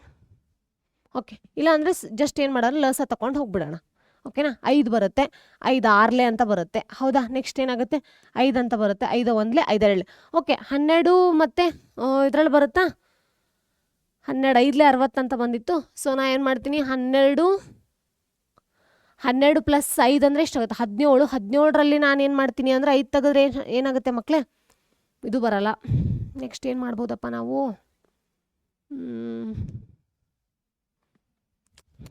ಬೇರೆದೇನು ಮಾಡ್ಬೋದು ನೋಡಿ ಮಕ್ಕಳೇ. ಯಾವ್ದು ಬರ್ಬೋದು ಅಂತ ಗುಣಾಕಾರ ರೂಪದಲ್ಲಿ ನಾವು ಬರಿತಾ ಇದ್ದೀವಿ ಅಂತಂದಾಗ ಏನು ಬರ್ಬೋದು ನೋಡಿ?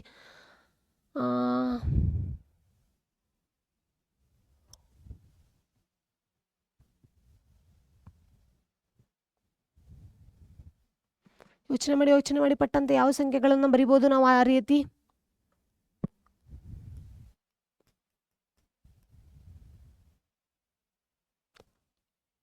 ಇಲ್ಲ ಏನಾದರೂ ಮಿಸ್ ಮಾಡಿದ್ದೀವಾ? ಯಾಕಂದರೆ ಈ ಥರ ಬರೋಕ್ಕೆ ಚಾನ್ಸ್ ಇಲ್ಲ ಮಕ್ಕಳೇ. 1 ಸೆಕೆಂಡ್.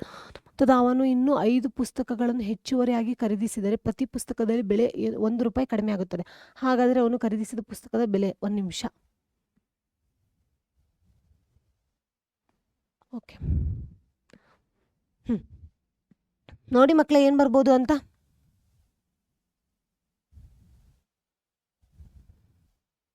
ಹಾಂ, 15 × 20 ತಗೊಳ್ಳೋಣವಾ ಮಕ್ಕಳೇ?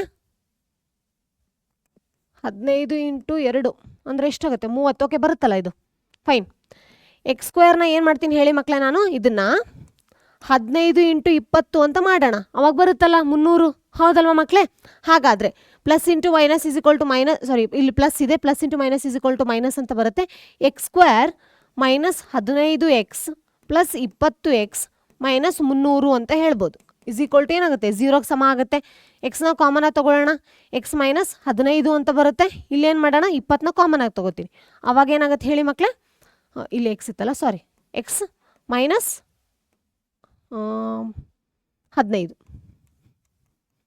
ಹೌದಲ್ವಾ. ಯಾಕಂದರೆ 300ರಲ್ಲಿ 20 ಹೋಯ್ತು ಅಂದರೆ ನಮ್ಗೆ 15 ಬಂದಿತ್ತು, ಓಕೆನಾ. ಅಲ್ಲೊಂದು ಸ್ವಲ್ಪ ಟೈಮ್ ಆಯಿತು ಮಕ್ಕಳೇ, ಒಂದ್ಸರಿ ಚೆಕ್ ಮಾಡ್ಕೊಳ್ಳಿ, ಓಕೆನಾ. ಫೈನ್. x + 20, ಹೌದಲ್ವಾ. ಹಾಗಿದ್ರೆ x ಏನಂತ ಆಗುತ್ತೆ ಹೇಳಿ? 15 ಅಂತ ಆಗುತ್ತೆ. ಇಲ್ಲಿ x -20 ಅಂತ ಆಗುತ್ತೆ. ಬಟ್ ಯಾವುದೇ ಕಾರಣಕ್ಕೂ ಏನಾಗಲ್ಲ, ನೆಗೆಟಿವಲ್ಲಿ ನಾವು ಅಮೌಂಟ್ ಬುಕ್ನ ಕೌಂಟ್ ಮಾಡೋಕ್ಕಾಗಲ್ಲ, ಹೌದಲ್ವಾ. ನಾವು -20 ಬುಕ್ ಇದೆ ಅಂತ ಎಲ್ಲೂ ಹೇಳಲ್ಲ. ಹಾಗಾಗಿ ನಾನು ಏನು ಮಾಡ್ತೀನಿ? ಪಾಸಿಟಿವ್ ತೊಗೋತಾ ಇದ್ದೀನಿ. 15 ಪುಸ್ತಕಗಳನ್ನು ಏನಾಗಿದೆ ಅಂತಂದರೆ ತೊಗೊಂಡಾಗ ಅವನಿಗೆ ಅಷ್ಟು ರೂಪಾಯಿಗೆ ಏನಾಗಿದೆ ಅಂದರೆ ಬಿದ್ದಿದೆ ಅಂತ ಹೇಳ್ಬೋದು ನಾವು, ಹೌದಲ್ವಾ ಮಕ್ಕಳೇ. ಅರ್ಥ ಆಗ್ತಿದೆ ಅಲ್ವಾ? ಅದಕ್ಕೆ ಹೇಳೋದು ಇಲ್ಲಿ ಫ್ಯಾಕ್ಟರೈಸೇಷನ್ಸ್ ಮಾಡ್ಬೇಕಾದ್ರೆ ಕರೆಕ್ಟಾಗಿ ಮಾಡಿಕೊಂಡ್ರೆ ನಮ್ಗೆ ಗೊತ್ತಾಗುತ್ತೆ ಅಂತ. ಇಲ್ಲಿ ಕರೆಕ್ಟಾಗಿ ತೊಗೊಂಡಿದ್ದೀನಿ, ಬಟ್ 15 ಅನ್ನೋದು ಇನ್ನೊಂದು ಸ್ಟೆಪ್ ತೊಗೊಂಡಿದ್ರೆ ನಂಗೆ ಗೊತ್ತಾಗ್ಬಿಟ್ಟಿರೋದು, ಓಕೆನಾ ಮಕ್ಕಳೇ. ಪ್ರಾಬ್ಲಮ್ ಇಲ್ಲ, ಆ ಥರ ಆಗುತ್ತೆ. ಸ್ವಲ್ಪ ಟೈಮ್ ತೊಗೊಂಡು ಯೋಚನೆ ಮಾಡಿದ್ರೆ ನಮ್ಗೆ ಅರ್ಥ ಆಗುತ್ತೆ, ಓಕೆನಾ. ಫೈನಾ ಮಕ್ಕಳೇ? ಹಾಗಿದ್ರೆ ಸೇಮ್ ಇದು ಕೂಡ ಸೇಮ್ ಪ್ರಶ್ನೆ ಇದೆ, ಏನೂ ಡಿಫ್ರೆನ್ಸ್ ಇಲ್ಲ. ಇಲ್ಲೂ ಕೂಡ ಏನು ಮಾಡ್ಬೋದು ಅಂತಂದರೆ 300 ಅಂತ ಇದೆಯಲ್ಲ, 300 / x ಅಂತ ತಗೊಳ್ಳಿ. ಅದಾದಮೇಲೆ 4 ವಿದ್ಯಾರ್ಥಿಗಳು ಭೇಟಿ ನೀಡಿಲ್ಲ. ಬಟ್ ಇಲ್ಲೇನಾಗುತ್ತೆ ಅಂದರೆ ಮಕ್ಕಳೇ, ಫಸ್ಟ್ ನಾವು 300 ಅಂತ ತೊಗೊಂಡ್ವಾ. 300 ಡಿವೈಡೆಡ್ ಬೈ ಎಕ್ಸ್ ಅಂತ ಆಗುತ್ತೆ. ಬಟ್ ಏನಾಗುತ್ತೆ ಅದರಲ್ಲಿ, ಓಕೆ ಫಸ್ಟ್ ಪ್ರಶ್ನೆ ಓದ್ಬಿಡ್ತೀನಿ ಅಂದರೆ ಗೊತ್ತಾಗುತ್ತೆ. ಕೆಲವು ವಿದ್ಯಾರ್ಥಿಗಳು ವಸ್ತು ಸಂಗ್ರಹಾಲಯಕ್ಕೆ ಭೇಟಿ ನೀಡಲು ಯೋಜಿಸಿದರು. ಅವರೆಲ್ಲರೂ ಅಲ್ಲಿ ಉಳ್ಕೊಳ್ಳೋಕ್ಕೋಸ್ಕರ ಒಟ್ಟು ಆಹಾರದ ವೆಚ್ಚ ಏನಾಯಿತು, 300 ರೂಪಾಯಿ ಬಂತಂತೆ. ಓಕೆ, ಆದರೆ ಅವರಲ್ಲಿ 4 ವಿದ್ಯಾರ್ಥಿಗಳು ಭೇಟಿ ನೀಡಲು ಸಾಧ್ಯವಾಗಲಿಲ್ಲ, ಬರಲೇ ಇಲ್ಲ ಅವರು. ಅವಾಗ ಏನಾಗುತ್ತೆ, ಪ್ರತಿ ವಿದ್ಯಾರ್ಥಿಗಳಿಗೆ ಆಹಾರದ ವೆಚ್ಚವು 20 ಏನಾಗುತ್ತೆ ಅಂದರೆ ಜಾಸ್ತಿ ಆಯ್ತಂತೆ. ಇಷ್ಟು ನಾವೇನು ಮಾಡಿದ್ವಿ, ಎಲ್ಲ ಕಡಿಮೆ ಆಗ್ತಿತ್ತು ಅಂತ ಇತ್ತು, ಇಲ್ಲಿ ಜಾಸ್ತಿ ಆಗ್ತಾ ಇದೆ. ವಸ್ತು ಸಂಗ್ರಹಾಲಯಕ್ಕೆ ಭೇಟಿ ನೀಡಿದ ವಿದ್ಯಾರ್ಥಿಗಳ ಸಂಖ್ಯೆ ಎಷ್ಟು ಅಂತ ಹೇಳಿದ್ದಾರೆ. ಹಾಗಾದರೆ ವಿದ್ಯಾರ್ಥಿಗಳ ಸಂಖ್ಯೆ ಗೊತ್ತಿಲ್ಲ, ಸೊ ನಾನು ಅದನ್ನೇನು ಮಾಡಿದೆ, ಎಕ್ಸ್ ಅಂತ ತೊಗೊಂಡೆ. ಒಬ್ಬೊಬ್ರಿಗೆ 300 ರೂಪಾಯಿ ಬೀಳ್ತಿತ್ತು ಅಂತ ಅವರು ಪ್ಲ್ಯಾನ್ ಮಾಡ್ಕೊಂಡಿರ್ತಾರೆ. ಬಟ್ ಅಲ್ಲೇನಾಗುತ್ತೆ, 300ರಲ್ಲಿ 4 ಜನ ಬರೋಕ್ಕಾಗಲ್ಲ, ಹೌದಲ್ವಾ? ಇಷ್ಟು ದಿನ ಏನಾಗ್ತಿದ್ದು, ಆ್ಯಡ್ ಮಾಡ್ತೀವಿ, ಇಲ್ಲಿ ಮೈನಸ್ ಆಗಿದೆ. ಸೊ ಅವಾಗ ಲಾಸ್ಟಿಗೆ ಅವ್ರಿಗೆ ಏನಾಯ್ತು, 20ರಷ್ಟು ಹೆಚ್ಚಾಗ್ತಿದೆ ಅಂತೆ. ಸೊ ನಾವೇನು ಮಾಡ್ಬೇಕು ಇವಾಗ, 300 ಮೈನಸ್ 4 ಅಂದರೆ ಇಷ್ಟು ಕಡಿಮೆ ಜನ ಹೋಗಿದ್ದಲ್ಲ ಫೈನಲಿ, ಅದರಲ್ಲಿ ಇಷ್ಟು ಜನ ಹೋಗಬೇಕಾಗಿತ್ತು, ಹೌದಲ್ವ? ಮಾಡಿದಾಗ ಅವ್ರಿಗೇನಾಯಿತು, 20 ಜಾಸ್ತಿ ಆಗ್ತಾ ಹೋಗ್ತಾ ಇದೆ ಅಂತ. ಇಷ್ಟೊತ್ತಿನವರೆಗೂ ನಾವೇನು ಮಾಡ್ತಿದ್ವಿ, 300 ಬೈ ಎಕ್ಸ್ ಈ ಥರದನ್ನ ಈ ಕಡೆ ಬರ್ಕೊಂಡು ಇದನ್ನ ಈ ಕಡೆ ಬರ್ಕೋತೀವಿ, ಯಾಕಂದರೆ ಹೆಚ್ಚಾಗ್ತಿತ್ತು ಅಂತ ಹೇಳ್ತಾ ಇದ್ವಿ ಎಲ್ಲದ್ರೊಳಗೆ, ಹೌದಲ್ವಾ? ಈ ಸತಿ ಕಡಿಮೆ ಆಗ್ತಿದೆ ಅಂತ ಹೇಳಿದ್ವಲ್ಲ, ಅದಕ್ಕೆ ಫಸ್ಟ್ ಏನು ಮಾಡಬೇಕು, ಕಡಿಮೆ ಆಗಿದ್ದನ್ನ ಬರ್ಕೊಂಡು ಆಮೇಲೆ ಅವರು ಟೋಟಲ್ ಏನಿತ್ತಲ್ಲ ಅದನ್ನು ಬರ್ಕೊಂಡು, ಅಂದರೆ ಮ್ಯಾಕ್ಸಿಮಮ್ ಇರೋದನ್ನ ಯಾವಾಗಲೂ ಈ ಕಡೆ ಬರ್ಕೋಬೇಕು. ಅವಾಗ ಏನಾಗುತ್ತೆ, ಎಕ್ಸ್ ಸ್ಕ್ವೇರ್ ಅನ್ನೋದು ಫಾರ್ಮೆಟಾಗಿ ಪ್ರಾಪರಾಗಿ ಬರುತ್ತೆ. ಇಲ್ಲಾಂದರೆ ನಮಗೇನಾಗಲ್ಲ, ಈಸಿಯಾಗಿ ಕ್ಯಾಲ್ಕುಲೇಟ್ ಮಾಡೋಕ್ಕೆ ಚಾನ್ಸ್ ಇಲ್ಲ. ಅರ್ಥ ಆಯ್ತಲ್ವ ಮಕ್ಕಳೇ? ಈ ಫಾರ್ಮೆಟಲ್ಲಿ ನಾನು ಆಲ್ರೆಡಿ ಬರ್ದಿದ್ದೀನಿ ಇವಾಗ, ಹೌದಲ್ವಾ? ಇವಾಗ ಜಸ್ಟ್ ಏನು ಮಾಡಬೇಕು, ನೀವು ಕ್ರಾಸ್ ಮಲ್ಟಿಪ್ಲೈ ಮಾಡಬೇಕು, ಲಾಸ್ಟಿಗೆ ಎಷ್ಟು ಜನ ವಿದ್ಯಾರ್ಥಿಗಳು ಅಲ್ಲಿಗೆ ಹೋದರು ಅಂತ ಕಂಡುಹಿಡಿಬೇಕು. ಓಕೆನಾ ಮಕ್ಕಳೇ? ಹಾಗಾದರೆ ಕಂಡುಹಿಡಿತೀರಾ ಅಲ್ವಾ? ನೋಡಿ ಎಷ್ಟು ಕರೆಕ್ಟಾಗಿ ಎಷ್ಟು ಜನ ಕಂಡುಹಿಡಿತೀರಾ ಅಂತ. ಸಿಂಪಲ್ ಆಗಿದೆ ಮಕ್ಕಳೇ. ಫ್ಯಾಕ್ಟ್ರೈಸೇಷನ್ ಮಾಡೋದ್ರಿಂದ ನಿಮಗೆ ಇನ್ನೊಂದು ಸ್ವಲ್ಪ ಜಾಸ್ತಿ ಗೊತ್ತಾಗ್ತಾ ಹೋಗುತ್ತೆ. ಇವನ್ ಟೇಬಲ್ಸ್ ಕೂಡ ಏನಾಗುತ್ತೆ, ಜಾಸ್ತಿ ಪ್ರಾಕ್ಟೀಸ್ ಆಗ್ತಾ ಹೋಗುತ್ತೆ. ಓಕೆನಾ ಮಕ್ಕಳೇ? ಹಾಗಾದರೆ ನೋಡೋಣವಾ? ಇಲ್ಲಿ ಆಲ್ರೆಡಿ ನಾನು ಸೊಲ್ಯೂಷನ್ ಕೂಡ ಹಾಕಿದ್ದೀನಿ, ಟೋಟಲಾಗಿ ಎಷ್ಟು ಜನ ಹೋದರು ಅಂತ ಹೇಳಿ. ಸೊ ಫೈನಲಿ ನೀವೇನು ಮಾಡಿ ಅಂದರೆ ಕಂಡುಹಿಡೀರಿ. ಬಟ್ ಇಲ್ಲಿ ನೋಡಿ, 1 ಸೆಕೆಂಡ್, ಲಾಸ್ಟಿಗೆ ಪ್ರಶ್ನೆ ಏನು ವಸ್ತು ಸಂಗ್ರಹಾಲಯಕ್ಕೆ ಭೇಟಿ ನೀಡಿದ ವಿದ್ಯಾರ್ಥಿಗಳಂತ ಹೇಳಿದ್ದಾರೆ. ನಿಮ್ಗೆ ಆನ್ಸರ್ ಸಿಗೋದು ಎಕ್ಸ್ ಸಿಗುತ್ತೆ, ಹೌದಲ್ವಾ? ಬಟ್ ಅದರಲ್ಲಿ ನೀವೇನು ಮಾಡಬೇಕು, 4 ಜನನ ಕಳೀಲೇಬೇಕು. ಅದಾದಮೇಲೆ ಬರುವಂತಹ ಸಂಖ್ಯೆನ ನೀವೇನು ಮಾಡಬೇಕು, ಫೈನಲ್ ಆಗಿರುವಂಥ ಆನ್ಸರ್ ಅಂತ ತೊಗೋಬೇಕು. ಅರ್ಥ ಆಗ್ತಿದೆಯಲ್ಲ ಮಕ್ಕಳೇ? ಡೈರೆಕ್ಟಾಗಿ ನೀವು 10 ಅಂತ ಬರೆದ್ರಿ, 20 ಅಂತ ಬರೆದ್ರಿ, 30 ಅಂತ ಬರೆದ್ರಿ ಅಂದರೆ ಆನ್ಸರ್ ತಪ್ಪು ಅಂತ ಹೇಳ್ಬೋದು, ಹೌದಾ? ಅದರಲ್ಲಿ ಲಾಸ್ಟಿಗೆ ಬರುವಂಥ ಸಂಖ್ಯೆ ಎಕ್ಸ್ ಏನು ಬರುತ್ತಲ್ಲ ಅದರಲ್ಲಿ -4 ಮಾಡಿದ್ರೆ ನಿಮಗೇನಾಗುತ್ತೆ, ಫೈನಲ್ ಆಗಿ ಆನ್ಸರ್ ಸಿಗುತ್ತೆ. ಓಕೆನಾ ಮಕ್ಕಳೇ? ಹಾಗಾದರೆ ಫೈನ್. ಇಲ್ಲಿದೆ ನೋಡಿ ಸೊಲ್ಯೂಷನ್ನು, ಬೇಕಿದ್ರೆ ನೀವೇನು ಮಾಡಿ ಅಂತಂದರೆ ಯೂಸ್ ಮಾಡ್ಕೊಳ್ಳಿ. ಅರ್ಥ ಆಗ್ತಿದೆಯಲ್ಲ ಮಕ್ಕಳೇ? ಯಾವುದೇ ಕಾರಣಕ್ಕೂ ಏನು ಮಾಡಬೇಡಿ ಅಂತಂದರೆ ಚೆಕ್ ಮಾಡದೆ ಮುಂದೆ ಹೋಗಬೇಡಿ. ಫೈನಾ? ನೆಕ್ಸ್ಟ್ ಪ್ರಶ್ನೆಗೆ ಹೋಗೋಣವಾ? 2 ಧನ ಪೂರ್ಣಾಂಕಗಳ ವರ್ಗಗಳ ಮೊತ್ತವು 400 ಆಗಿದೆ.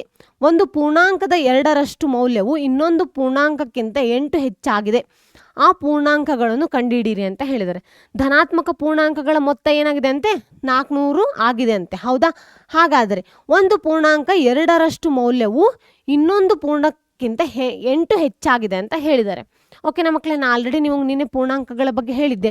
ಒಂದು ಎಕ್ಸ್ ಆಗಿತ್ತು ಅಂದರೆ ಇನ್ನೊಂದು ಏನಾಗಿದೆ ಅಂತಂದರೆ, ಒಂದು ಪೂರ್ಣಾಂಕದ 2ರಷ್ಟು ಮೌಲ್ಯವು ಇನ್ನೊಂದು ಪೂರ್ಣಾಂಕಗಿಂತ 8 ಹೆಚ್ಚಾಗಿದೆ. ಸೊ 2x ಅಂತ ಆದಾಗ ಇದು x + 8 ಈ ಥರ ಕನ್ಸಿಡರ್ ಮಾಡ್ಕೋಬೇಕು. ಒಂದು ಸೆಕೆಂಡ್ ನಾನು ಹೇಳ್ತೀನಿ.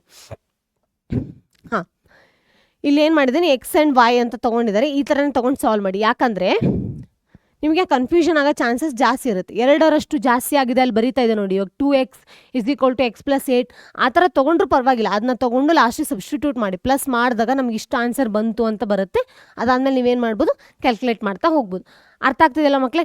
ಆಲ್ರೆಡಿ ಪೂರ್ಣಾಂಕ ಧನಾತ್ಮಕ ಸಂಖ್ಯೆಗಳದ್ದು ಜಾಸ್ತಿ ಪ್ರಾಬ್ಲಮ್ಸ್ ಮಾಡಿದ್ದೀನಿ ನಾನು ನಿಮಗೆ ಮೇನ್ ಚಾಪ್ಟರ್ ಮಾಡ್ಬೇಕಾದ್ರೆ. ಸೊ ಏನು ಮಾಡ್ತೀನಿ, ಜಾಸ್ತಿ ರಿಪೀಟ್ ಆಗುತ್ತೆ ಅನ್ನೋಕೆ ಏನು ಮಾಡ್ತೀನಿ, ಡೈರೆಕ್ಟಾಗಿ ಸೊಲ್ಯೂಷನ್ ಹಾಕಿದ್ದೀನಿ. ನೀವು ಇದನ್ನು ಏನು ಮಾಡಿ, ಫಾಲೋ ಅಪ್ ಮಾಡ್ಕೊಂಡು ಹೋಗಿ. ಓಕೆನಾ ಮಕ್ಕಳೇ? ಅರ್ಥ ಆಗ್ತಿದೆ ಅಲ್ವಾ? ಇದು ಕೂಡ ಹಾಗೆ ಸೇಮ್ ಈ ಥರದ್ದು ಮಾಡಿದ್ವಿ. ಏನದು, 2 ಅನುಕ್ರಮ ಸಮ ಧನಾಪೂರ್ಣಾಂಕಗಳ ವರ್ಗಗಳ ಮೊತ್ತವು 164 ಆದರೆ ಆ ಪೂರ್ಣಾಂಕಗಳನ್ನು ಕಂಡುಹಿಡಿಯಿರಿ. ಈಗ ನೋಡಿ, ಓಕೆ, 2 ಅನುಕ್ರಮ ಅಂತಂದು ಹೇಳಿದರೆ ನಾನು ಹೇಳಿದ್ದೆ ಕಾನ್ಸಿಕ್ಯೂಟಿವ್ ನಂಬರ್ಸ್ ಅಂತ ಹೇಳ್ತೀವಿ. ಅಂದರೆ ಒಂದಾದ್ಮೇಲೆ ಬರುವಂಥ ಸಂಖ್ಯೆಗಳು. ಎಕ್ಸಾಂಪಲ್ 1 ಒಂದಾದ್ಮೇಲೆ 2 ಬರುತ್ತೆ. ಯಾಕಂದರೆ 1 ಇದು 1 + 1, ನೆಕ್ಸ್ಟು 2 + 1, ನೆಕ್ಸ್ಟ್ ಆಗುತ್ತೆ 3 + 1. ಈ ಥರ ಏನು ಬರುತ್ತಲ್ಲ, ಇದನ್ನು ನಾವೇನಂತ ಕರಿತೀವಿ, ಅನುಕ್ರಮ ಸಂಖ್ಯೆಗಳು ಅಂತ ಕರಿತೀವಿ. ಬಟ್ ಇಲ್ಲೇನು ಹೇಳಿದರೆ, 2 ಅನುಕ್ರಮ ಸಮಧನ ಪೂರ್ಣಾಂಕಗಳು.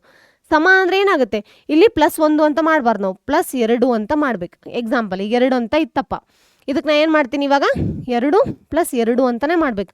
ಯಾಕಂದರೆ ಅವು ಸಮಪೂರ್ಣಾಂಕಗಳು ಅಂತ ಹೇಳಿದ್ದಾರೆ, ಹೌದಲ್ವಾ? ಹಾಗಾದರೆ ನಾನು ಇಲ್ಲೇನು ಮಾಡ್ತೀನಿ ಮಕ್ಕಳೇ, ಎಕ್ಸ್ ಅಂತ ತೊಗೊಂಡಿದ್ದೆ ಅಂದರೆ ಇನ್ನೊಂದು ಎಕ್ಸ್ ಪ್ಲಸ್ 2 ಅಂತ ತೊಗೋತೀನಿ. ಓಕೆನಾ?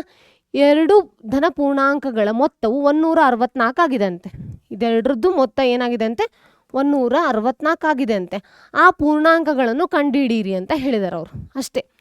ಓಕೆನಾ? ಹಾಗಾದರೆ ಏನು ಮಾಡ್ಬೋದು ಹೇಳಿ ಮಕ್ಕಳೇ? ಮೊತ್ತವು ಅಥವಾ ಗುಣಾಕಾರವು ಒಂದ್ಸತಿ ಚೆಕ್ ಮಾಡಬೇಕಾಗಿದೆ. ಯಾಕಂದರೆ ಡೈರೆಕ್ಟಾಗಿ ಬರುತ್ತಲ್ಲ, ಇಲ್ಲ ಅಂದರೆ ಎಕ್ಸ್ 1 ಸೆಕೆಂಡ್ ಎಕ್ಸ್ ಪ್ಲಸ್ 2 ಅಂತಂದರೆ ಈಸ್ ಈಕ್ವಲ್ ಟು 164 ಅಂತ ಬರುತ್ತಲ್ವ ಮಕ್ಕಳೇ? ಸೊ ಗುಣಾಕಾರನ ಅಥವಾ ಇದು ಮೊತ್ತನ ಅಂತ ಕರೆಕ್ಟಾಗಿ ನೋಡಿ. ಪೂರ್ಣಾಂಕಗಳ ಮೊತ್ತವು ಎಕ್ಸ್ ಪ್ಲಸ್ 2 ಆಗಿದೆ. ಸೊ ಓಕೆ ಪೂರ್ಣಾಂಕಗಳ ವರ್ಗದ ಓಕೆ ವರ್ಗ ಅಂತ ಹೇಳಿದ್ದಾರೆ ಮಕ್ಕಳೇ, ನಾನು ಕರೆಕ್ಟಾಗಿ ಓದ್ಕೊಳ್ಳಿಲ್ಲ. ಫೈನ್. ವರ್ಗಗಳನ್ನು ಮಾಡಬೇಕು. ಎರಡದ್ದು x² plus X plus 2 whole square ಅಂತ ಅಲ್ಲೇನು ಬರ್ದಿದ್ನಲ್ಲ ನಾನು, ಸೇಮ್ ಬರುತ್ತೆ. 164 ಅಂತ ಬರುತ್ತೆ. ಲಾಸ್ಟಿಗೆ ಫೈನಲಾಗಿ ಆನ್ಸರ್ ತೆಗೆದಾಗ ನಿಮ್ಗೆ ಏನು ಬರುತ್ತಲ್ಲ, ಪೂರ್ಣಾಂಕಗಳು ಯಾವ್ಯಾವು ಅಂದರೆ ಒಂದು 8 ಇನ್ನೊಂದು 10. ಒಂದು 8 ಬಂದೇ ಬರುತ್ತೆ, ಎಕ್ಸ್ ವ್ಯಾಲ್ಯೂ ಬರುತ್ತೆ. ಅದಕ್ಕೆ +2 ಮಾಡಿ ನೀವು ನೆಕ್ಸ್ಟ್ ಇನ್ನೊಂದು ಸಮ ಪೂರ್ಣಾಂಕವನ್ನು ಬರಿಬೇಕು. ಅರ್ಥ ಆಗ್ತಿದೆಯಲ್ಲ? ಹಾಗಾದರೆ ಎರಡು ಸಂಖ್ಯೆಗಳೇನು? 8 ಮತ್ತು 10 ಅಂತ ಹೇಳ್ಬೋದು. ಅರ್ಥ ಆಗ್ತಿದೆಯಲ್ಲ ಮಕ್ಕಳೇ? ಓಕೆನಾ? ಹಾಗಾದರೆ ನೆಕ್ಸ್ಟ್ ಪ್ರಶ್ನೆಗೆ ಹೋಗೋಣವಾ? ಓಕೆ. ಒಂದು ಭಿನ್ನರಾಶಿಯಲ್ಲಿ ಅದರ ಛೇದವು ಅಂಶದ 2ಕ್ಕಿಂತ 1 ಹೆಚ್ಚಾಗಿದೆ. ಈ ಭಿನ್ನರಾಶಿ ಮತ್ತು ಅದರ ಮತ್ಸಗಳ ಅಂದರೆ ಉಲ್ಟಾ ಅಂತ ಏನು ಹೇಳ್ತೀವಲ್ಲ, ಅದು ಮೊತ್ತವು 29/10 ಆಗಿದೆ. ಹಾಗಾದರೆ ಆ ಭಿನ್ನರಾಶಿಯನ್ನು ಕಂಡುಹಿಡಿಯಿರಿ ಅಂತ ಹೇಳಿದ್ದಾರೆ. ಓಕೆ. ಒಂದು ಭಿನ್ನರಾಶಿ ಅದರ ಛೇದದ ಅಂಶದ 2ರಷ್ಟು ಅಂತ ಹೇಳಿದಾರಲ್ಲ. ಈಗ ಎಕ್ಸಾಂಪಲ್ ಏನಂದರೆ, ಛೇದ ಎಷ್ಟಾಗಿದೆ ಅಂದರೆ ಅಂಶಕ್ಕಿಂತ 2x 2ರಷ್ಟಿದೆ ಮತ್ತು 1 ಹೆಚ್ಚಾಗಿದೆ ಅಂತ ಹೇಳಿದ್ದಾರೆ. ಸೊ ಫೈನಲಿ ಆನ್ಸರ್ ಏನಾಗುತ್ತೆ? y = 2x + n ಅಂತ ತೊಗೋಬೋದು, ಅಥವಾ ಛೇದ ಅಂತ ಬರ್ಕೊಂಡು ಆ ಥರ ತೊಗೊಳ್ಳಿ. ಹೌದಾ? ಅಂಶ ಎಕ್ಸ್ ಆಗಿತ್ತು ಅಂದರೆ ಛೇದ ಏನಾಗ್ತಿದೆ? 2x + 1 ಅಂತ ಆಗ್ತಿದೆ. ಅದು 2ರ ಏನಂತ ಹೇಳ್ತದೆ ಅದು. ಮತ್ತೆ ಎಕ್ಸಾಂಪಲ್ ಈಗ x / 2x + 1 ಮತ್ತು ಇದನ್ನು ಉಲ್ಟಾ ಮಾಡಿದಾಗ 2x + 1 / xx. ಎರಡರದ್ದು ಗುಣಲಬ್ಧ ಎಷ್ಟು ಬರ್ತಾ ಇದೆ ಅಂತ ಅವರಿಗೆ, ಗುಣಲಬ್ಧ ಅಥವಾ ಮೊತ್ತ, ಓಕೆ ಮೊತ್ತ, ಎರಡರ ಮೊತ್ತ ಏನು ಬರ್ತಾ ಇದೆ ಅಂತ ಅವ್ರಿಗೆ 29/10 ಅಂತ ಬರ್ತಾ ಇದೆ ಅಂತ. ಹೌದಲ್ವಾ? ಮಾಡ್ಬೋದಲ್ವ ಮಕ್ಕಳೇ? ಕ್ರಾಸ್ ಮಲ್ಟಿಪ್ಲಿಕೇಶನ್ ಮಾಡ್ಕೊಳ್ಳಿ. ಇದ್ರ ಎರಡರದ್ದು ಲಸ ತಕ್ಕೋರಿ. ಲಸ ತಗೊಂಡು ಇದನ್ನು ಬಂದಿದ್ದನ್ನ ಏನು ಮಾಡಿ 29ರ ಜೊತೆ ಮಲ್ಟಿಪ್ಲೈ ಮಾಡಿ, ಇದನ್ನು 10ನ ಇದ್ರ ಜೊತೆ ಮಲ್ಟಿಪ್ಲೈ ಮಾಡಿ ಮೇಲೆದ್ದು. ಹೌದಾ? ಮಾಡಿದಾಗ ನಿಮ್ಗೆ ಏನಾಗುತ್ತೆ? ಫೈನಲಾಗಿ ಆನ್ಸರ್ ಬರುತ್ತೆ. ಇಲ್ಲ ಆಲ್ರೆಡಿ ಸ್ಟೆಪ್ಸ್ ಫಾಲೋ ಮಾಡಿದ್ದೀನಿ, ಜಸ್ಟ್ ಚೆಕ್ ಮಾಡಿಕೊಂಡು ನೀವು ಒಂದ್ಸತಿ ಸಾಲ್ವ್ ಮಾಡಿ ಆಮೇಲೆ ಏನು ಮಾಡಿ ಅಂದರೆ ಸೊಲ್ಯೂಷನ್ ಕಡೆ ಬನ್ನಿ. ಅರ್ಥ ಆಗ್ತಿದೆಯಲ್ಲ ಮಕ್ಕಳೇ? ಕಂಪ್ಲೀಟಾಗಿ ಅರ್ಥ ಆಗ್ತಿದೆಯಲ್ಲ? ಫೈನ್. ಹಾಗಾದರೆ ನೆಕ್ಸ್ಟ್ ಪ್ರಶ್ನೆ. ಲಂಬಕೋನದ ತ್ರಿಭುಜ ಒಂದು ಎತ್ತರ ಮತ್ತು ನಡುವಿನ ವ್ಯತ್ಯಾಸವು 5 ಸೆಂಟಿಮೀಟರ್ ಆದರೆ ಇದು ತ್ರಿಕೋಣದ ವಿಸ್ತೀರ್ಣ 150 ಚದರ ಮೀಟರ್ ಆಗಿದೆ. ಹಾಗಾದರೆ ಪಾದ ಮತ್ತು ಎತ್ತರವನ್ನು ಕಂಡುಹಿಡಿಯಿರಿ ಅಂತ ಹೇಳಿದ್ದಾರೆ. ಏನಿಲ್ಲ ಮಕ್ಕಳೇ, ಎತ್ತರ ಏನಾಗಿದೆ ಅಂದರೆ ಪಾದದ ನಡುವಿನ ವ್ಯತ್ಯಾಸದ 5 ಸೆಂಟಿಮೀಟರ್ ಜಾಸ್ತಿ ಆಗಿದೆ ಅಂತೆ. ಹಾಗಾದರೆ ಏನಾಗುತ್ತೆ? x - x ಅನ್ನೋದು 1 ಆದರೆ ಇನ್ನೊಂದು x ಅಂತ ತಗೋತೀವಿ. ಆದರೆ ವಿಸ್ತೀರ್ಣ ಕಂಡುಹಿಡಿಬೇಕಾಯ್ತಂದ್ರೆ ಏನು ಮಾಡ್ತೀರಿ? 1/2 × x × x - 5 ಅಂತ ತಗೋತೀವಿ. ಹೌದಲ್ವಾ? ಅದೆಷ್ಟಾಗಿದೆ ಅಂತೆ? 150 ಸೆಂಟಿಮೀಟರ್. ಹೌದಲ್ವಾ? ಚದರ ಸೆಂಟಿಮೀಟರ್ ಅಂತ ಹೇಳ್ತೀವಿ ನಾವು. ಅದನ್ನೇನು ಮಾಡಿದ್ವಿ? x × x ಅಂದರೆ x² - x × 5 ಅಥವಾ 5x ಅಂತ ಹೇಳ್ಬೋದು ನಾವು. ಇಲ್ಲಿ ತೊಗೊಳ್ಳಿ, 5x ಅಂತ ಹೇಳ್ತೀವಿ. ಇದು 150 × 2. ಅವಾಗ ಏನಾಗುತ್ತೆ ಹೇಳಿ? x² - 5x - 300 = 0 ಅಂತ ಹೇಳ್ಬೋದು. ಹೌದಲ್ವಾ? 300 × x ಅಂತ ಡಿವೈಡ್ ಮಾಡ್ಕೊಳ್ಳಿ. -x ಅಂತ ಇದೆ, ಯಾವುದನ್ನು ತೊಗೋಬೋದು ಹೇಳಿ ನಾವು? ಆವಾಗಲೇ ತೊಗೊಂಡಿದ್ವಲ್ಲ 15, 20 ಅಂತ ತೊಗೋಬೋದು. ತೊಗೊಂಡು ನಿಮಗೆ ಕ್ಯಾಲ್ಕುಲೇಷನ್ ಮಾಡಿದ್ರೆ ಈಸಿಯಾಗಿ ಕ್ಯಾಲ್ಕುಲೇಟ್ ಆಗುತ್ತೆ. ಓಕೆನಾ? ಇಲ್ಲಿ ನೋಡಿಬೇಕಿದ್ರೆ x² - 5x - 300 = 0 ಅಂತ ಇತ್ತು. ಸೊ x² - 20x + 15x - 300 = 0 ಅಂತ ಆಯ್ತು. ಇದರಲ್ಲಿ x ಕಾಮನ್ ತೊಗೊಳ್ರಿ, x - 20 ಉಳಿಯುತ್ತೆ. ಇದರಲ್ಲಿ ಏನು ಮಾಡೋಣ? 15 ಕಾಮನ್ ತೊಗೊಳ್ಳೋಣ. ಅವಾಗ ಏನಾಗುತ್ತೆ? x - 20 ಉಳಿಯುತ್ತೆ ಈ ಕಡೆ ಕೂಡ. ಹೌದಲ್ವಾ ಮಕ್ಕಳೇ? ಹಾಗಾದರೆ ಏನಾಗುತ್ತೆ? x = 20 ಅಂತ ಬಂದರೆ x = -15 ಅಂತ ಬರುತ್ತೆ. ಯಾವುದೇ ಕಾರಣಕ್ಕೂ -15 ಕನ್ಸಿಡರ್ ಮಾಡೋಕ್ಕಾಗಲ್ಲ. ಸೊ ನಾವೇನು ಮಾಡ್ಬೋದು? x = 20 ಅನ್ನೋದನ್ನ ಕನ್ಸಿಡರ್ ಮಾಡ್ಬೋದು. ಹೌದಲ್ವಾ ಮಕ್ಕಳೇ? ನೋಡಿ ಎಷ್ಟು ಈಸಿ ಆಗಿದೆ ಅಂತ. ಅರ್ಥ ಆಗ್ತಿದೆ ಅಲ್ವಾ? ನೋಡಿ ಇಲ್ಲೂ ಕೂಡ ಅದೇ 15 ಸೆಂಟಿಮೀಟರ್ನ